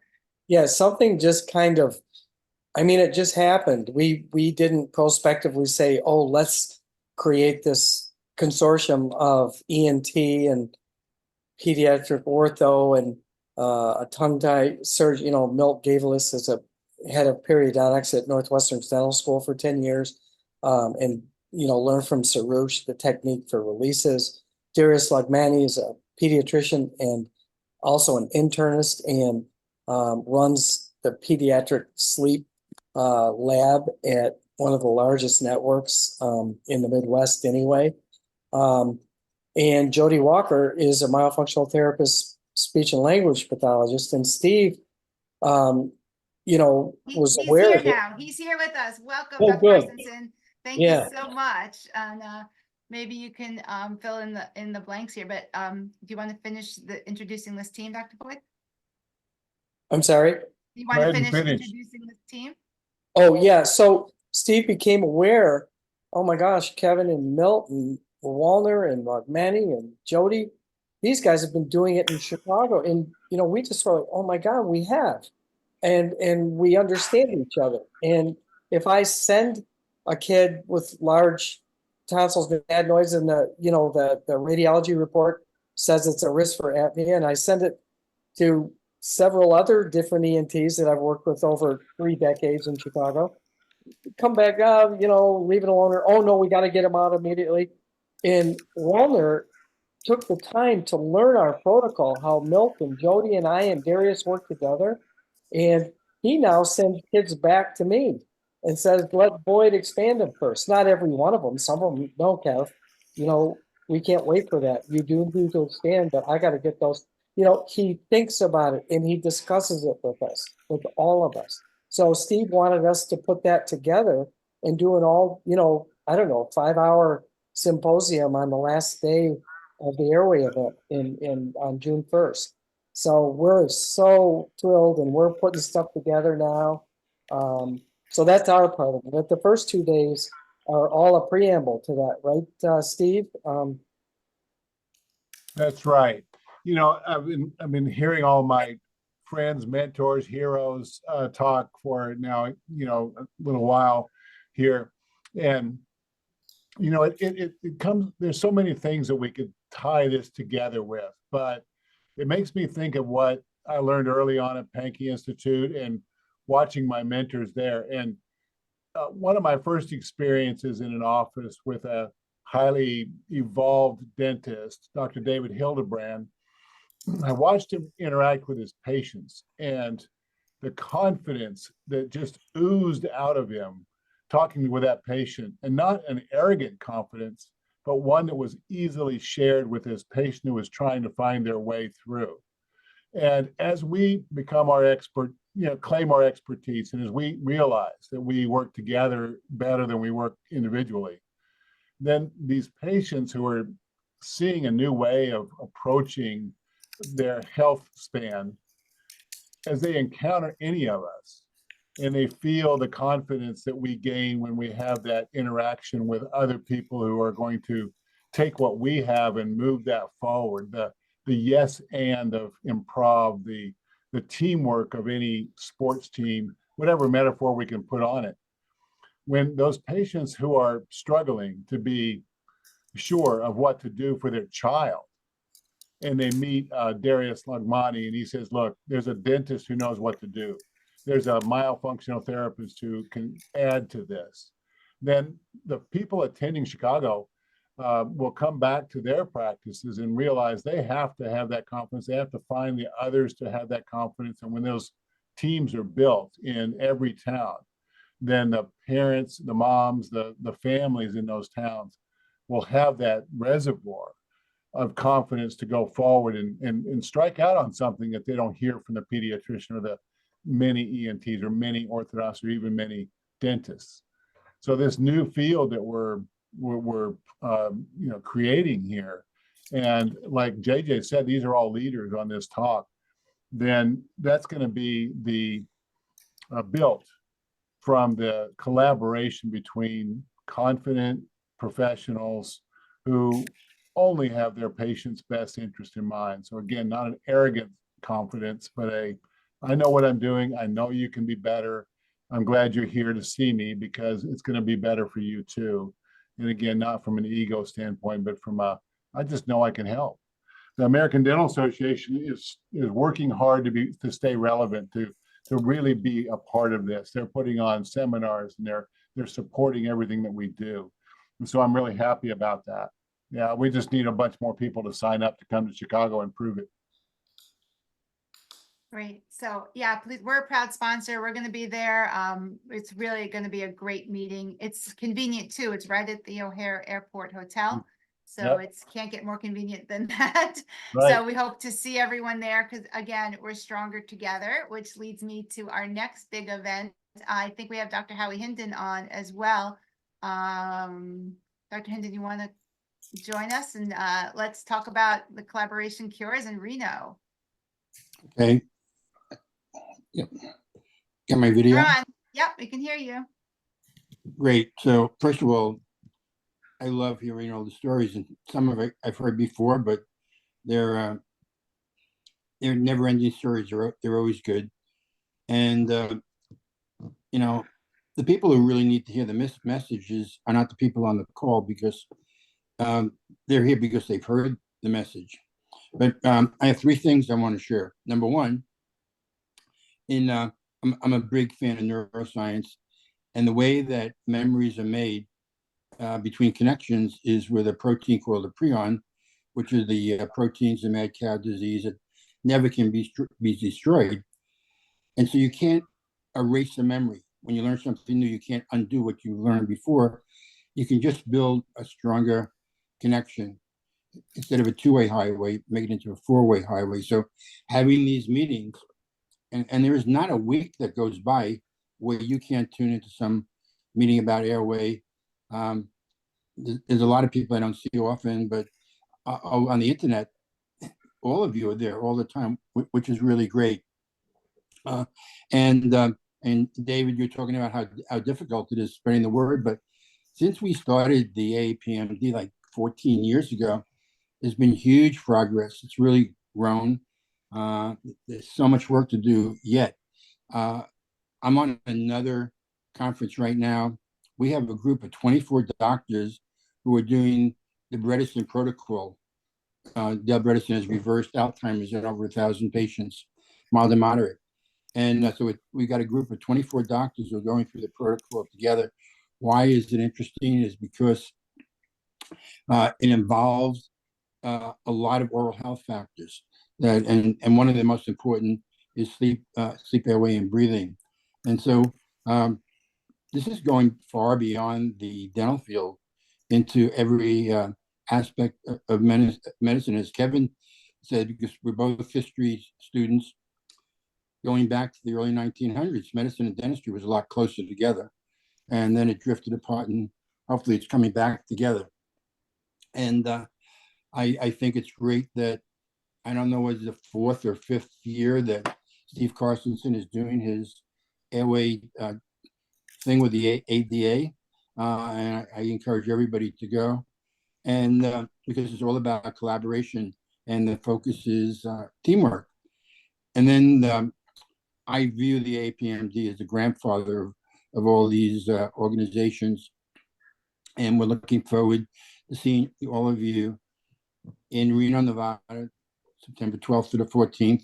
We have 5 excellent keynotes, and we have a huge, we have like 50 speakers and workshops. Steve Carstensen has organized a workshop on Saturday on improv. How do you communicate better through improv? Right now, to the end of May, you can save a few $100s if you do the early bird special. So I'm looking forward to seeing all of you in September in Reno. So sign up today and take advantage of the early bird special. Terrific. Well, we're looking forward to it too. I think that rumor has it the Pulmonauts are playing as well. It's not a rumor. I know, I just wanted you to confirm it, not me. So wonderful, wonderful. So we look forward to being there literally with bells on. So thank you for sharing and all that you do. How we really appreciate you. Thank you. Dr. Huckle, you want to share the AAGO meeting, or Dr. Heng, do you want to talk a little bit about this? That's Sure, I could say something about it. Sure, I'm on the please. board of the AAGO, and Mhm. it's a great group of doctors. It's not a huge one, but we've had some really good history of meetings in January in Phoenix and in the fall moving around the country ever since 1970. The group's been around a long time. The Airway focus has definitely been there, many, many years. Not in the same exact way that I think we've learned from Bill Hang, but that's been integrated too in recent years. So anyway, we're going to meet in St. Louis. Ed Lipsis is going to be a speaker for a couple of days.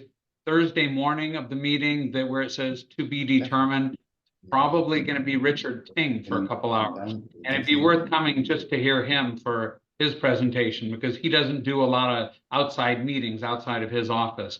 So it'll be some really good Airway stuff there. And it's good community building too. We do something fun together as a group. This year, Cynthia, our secretary, has put together a tour of the Gateway Arch, having a river cruise on the Mississippi, touring Anheuser-Busch and the Cardinals Busch Stadium. This is all Thursday afternoon. So Thursday morning learning, Thursday afternoon fun, and Friday and Saturday the program with Ed.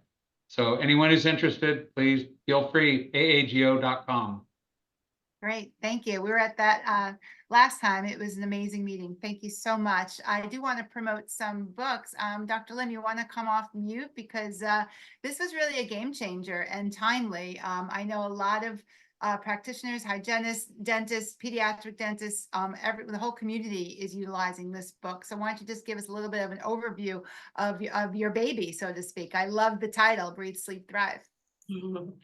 Yeah, the book is really about promoting the importance of nasal breathing as a key pillar of good sleep, health, and development for children, and really highlighting the important contribution that the maxilla has to nasal breathing, and how we need to work integratively beyond ENT to address the maxilla and the myofunctional therapy aspects to ensure that we can achieve this for children as young as possible. So it really helps parents identify what are the key red flags, things are off track, and what are the pathways that they can actually take to resolve the problem. Thank you. Thank you. And it's great for the waiting room. Joy, why don't you tell us about your amazing book, Is Your Tongue Killing You? Please come off mute, please. I wrote this book because I'd come home from work for the last 15 years and I'd be upset about a patient that I saw that could have been helped differently. And I really wrote it so that the public could read it and ask questions, at least ask questions. And it'll be ready in audio, they guarantee me now, next week. So I'm very excited about the audio, because I sold a lot of books, but a lot of people haven't read it. They, oh, it's on my bedstand. I don't have time. If only it was audio. And so the last few months I've been focused on audio, and also there's 11 chapters from different people in it. Dr. Hang is one, and a sleep specialist, and a pediatric dentist, and different people, the dentist that actually introduced me to myofunctional therapy, a TMJ specialist, and Shelley Marmette, who pioneered the whole field of lactation in the world. So there's a lot of different people, an osteopath, and Patrick McEwen on breathing. So I'm very excited to get this information out to the public so they can talk to their doctors and say, what about the tongue? And just get them thinking, because people have to think and hear things 4, 5, or 6 times before they actually take action. And doctors are people too. You know, they have to be reminded that there's more to the tongue than just what they think, just swallowing or speaking. Well, thank you for this valuable resource. It's great to have these patient-friendly resources because again, the patients, I have so many, just to revert back, Dr. Stothard, I have so many doctors reaching out to me to learn about this because of their patients asking them. So there is that pressure. There is a movement. We are going in the right direction. I know, Sharon, you didn't leave me, sorry, you didn't send me a slide, but let's talk about sleep-wrecked kids because that's a wonderful resource as well. And thank you for putting that together. Give us a brief overview. Oh, I thought I had sent it. Sorry. No, it's okay. It's okay. I just realized, and I have Paul Henney. I have want to talk about his book too. We have a very, very impressive panel tonight. Yeah, I mean, Sleep Wreck Kids, it addresses sleep as a pillar of health and the importance of it, particularly, I mean, throughout life, but particularly through early childhood. And it uses a framework to help parents to look at, you know, when is it a sleep health practice problem that's easily tweaked at home versus is it a sleep problem that requires medical or dental or allied health expertise, and you know, talks about up to 20 different health professionals that might be involved in managing pediatric sleep problems because it is a complex problem. Yeah, it's now translated into Japanese and Korean, which is kind of exciting. I love that. Yeah. That's so exciting. That's Yeah. amazing. Thank you. And Dr. Henney, let's talk about your book, Co-Discovery, because you have a target audience here. Everyone is really trying to do the right thing. Well, thanks for the opportunity to do this. Last year, at the end of last year, I finished a book that I've been working on really for over 10 years. And it's really the accumulation of the knowledge of a lot of people that I've learned from and learned with and learned about. And it's a book called Co-Discovery. It's really centered around the impact that Bob Barkley had on the profession of dentistry.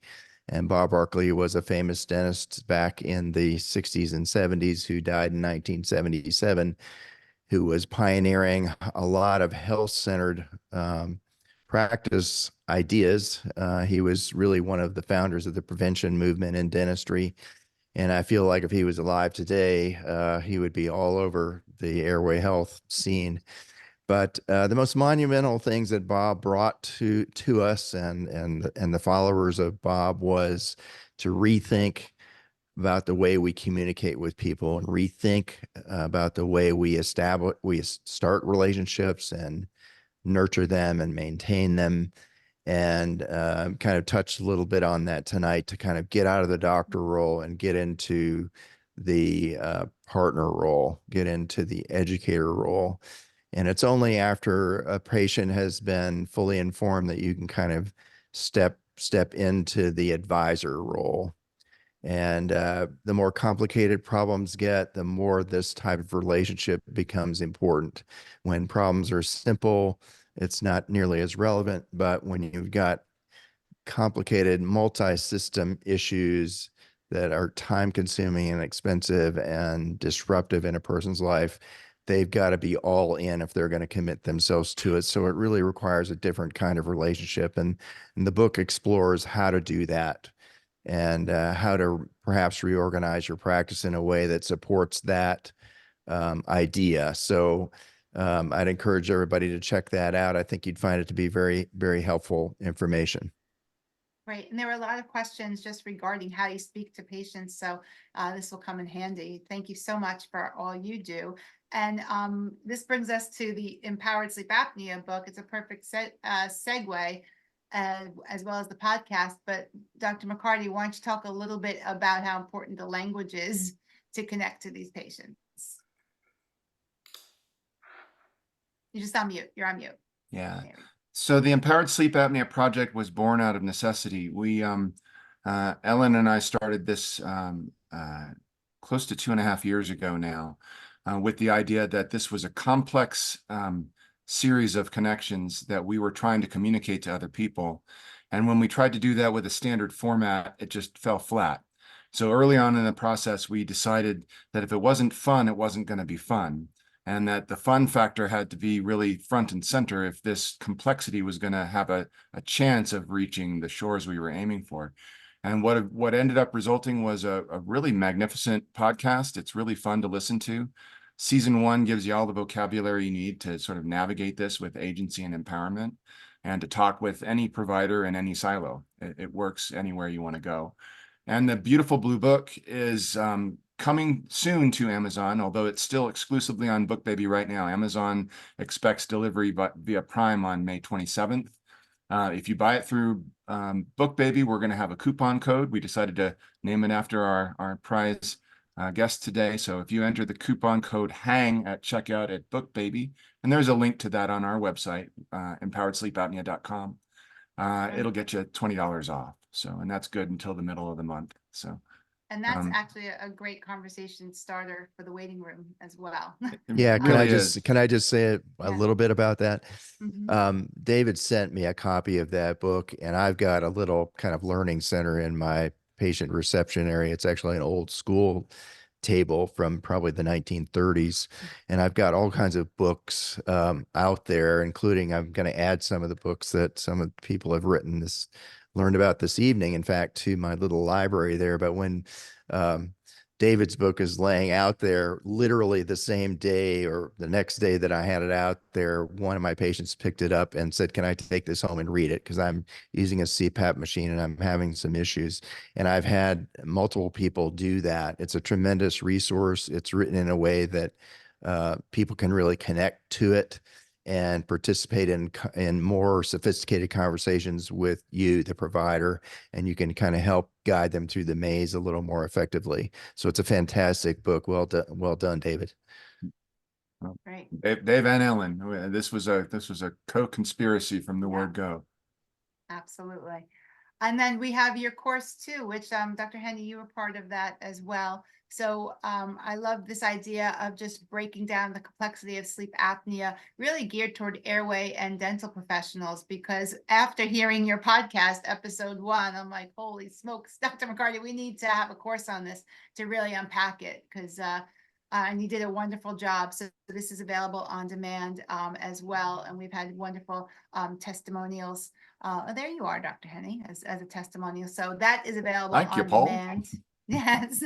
And Dr. Kevin Boyd, I just wanted to talk about your course, because this is now going on for 2 years, and so many people have learned how to fix under 6 because of you really putting together this cookbook of techniques of how to do it, and then making yourself available for shadowing. So I know you're not big into promoting yourself, but is there something that you just want to share about this, because it has been such a valuable resource for so many professionals? Couldn't have done it without you, Lauren. I didn't have a system, and you spent hours with me putting together a system for techniques. And so thank you for that. And thank you, Bill Hang, everybody here. I'm just so curious to know how you came to meet with that doctor and what that person said to you that helped you transform my life and everybody else's. But was he looking to change the world, or did he just want to change one person? That I'm curious. Can I ask that question? That was, he just wanted to change one person. We were good friends, and he saw me just taking out teeth by the truckload, and it was he just invited me to lunch, and it was the tipping point for me. Well, that's another lesson that I'm learning from you. You don't have to change the world, you guys. You need one ENT, you need one pediatrician, and let it happen organically. Just because, Bill, I'm so glad you said that, because that's somebody who, just one person. And look what happened. Look how many people, look how many lives you've changed. Is he still alive? Whoever did that to you? Yeah. He's tell him thanks. Tell him thanks. We get together several times a year, a couple times a year. Great. Great. Thank you. Dr. McCarty, there's this thing that a chat saying the coupon code isn't working. Is it? It's not, I haven't, I'm so sorry. I realized as soon as we put the slide up that I haven't programmed it in. Give it 10 minutes post the story ending here and we'll have it up and running. Perfect. And how would you describe your course for adults or pediatrics? I have it from your. You know, your the language is applicable for all. And so if you do mainly adults, that's mostly my background. But there is stuff and the language is applicable across age groups. It really gives you the basics of how to navigate this incredible complexity with language that goes everywhere, with language that's portable, and preparing your patients for that journey. Thank you. And I know we're a little bit over, but I do want to tell some free events that are coming up also with CE. We are featuring Dr. James Bronson. We're just going to talk about Alf. He's a fascinating pioneer as well, so we can always learn something from everybody. So I'm really excited to have him on board. And then we are having our Parents Town Hall with the Children's Airway First Foundation. That'll be June 12th, actually, from 7 to 8 p.m. So we will be sending invites out for that tomorrow. The Children's Airway First Foundation, a lot of us are on the board here. They do a wonderful job giving resources to empower parents. So take advantage of all the resources that they have. It's children'sairwayfirst.org. We are doing an ongoing promotion where all of the proceeds from the recordings of the Palooza with all these wonderful speakers. You will learn so much. All of it goes to Children's Airway First Foundation. So if you're interested in getting those recordings and having your team learnings, you can break it down. You'll have 30-day access. So hopefully you'll take advantage of that and help the Children's Airway First Foundation move it forward. Well, we did it, guys. This was all an idea. I'm so happy it came to fruition. We couldn't have done it with each and every one of you. Thank you, Dr. McCarty. Thank you, Dr. Stothard. You are amazing. And I love your intuition. And I love your drive for research. It is in my brain. It is motivating me. I can't wait to share what's in store for the future, because we will be going in that direction. Dr. Heng, God bless you. And thank you so much for all you do. Everyone, I can't do this without you, and everyone on the call today. You are really the energy and the force behind the airway movement. So keep doing what you're doing, and we're here to support you any way we can. Have a wonderful evening until we meet again. Bye, everybody. Bye. Thank you. Good night.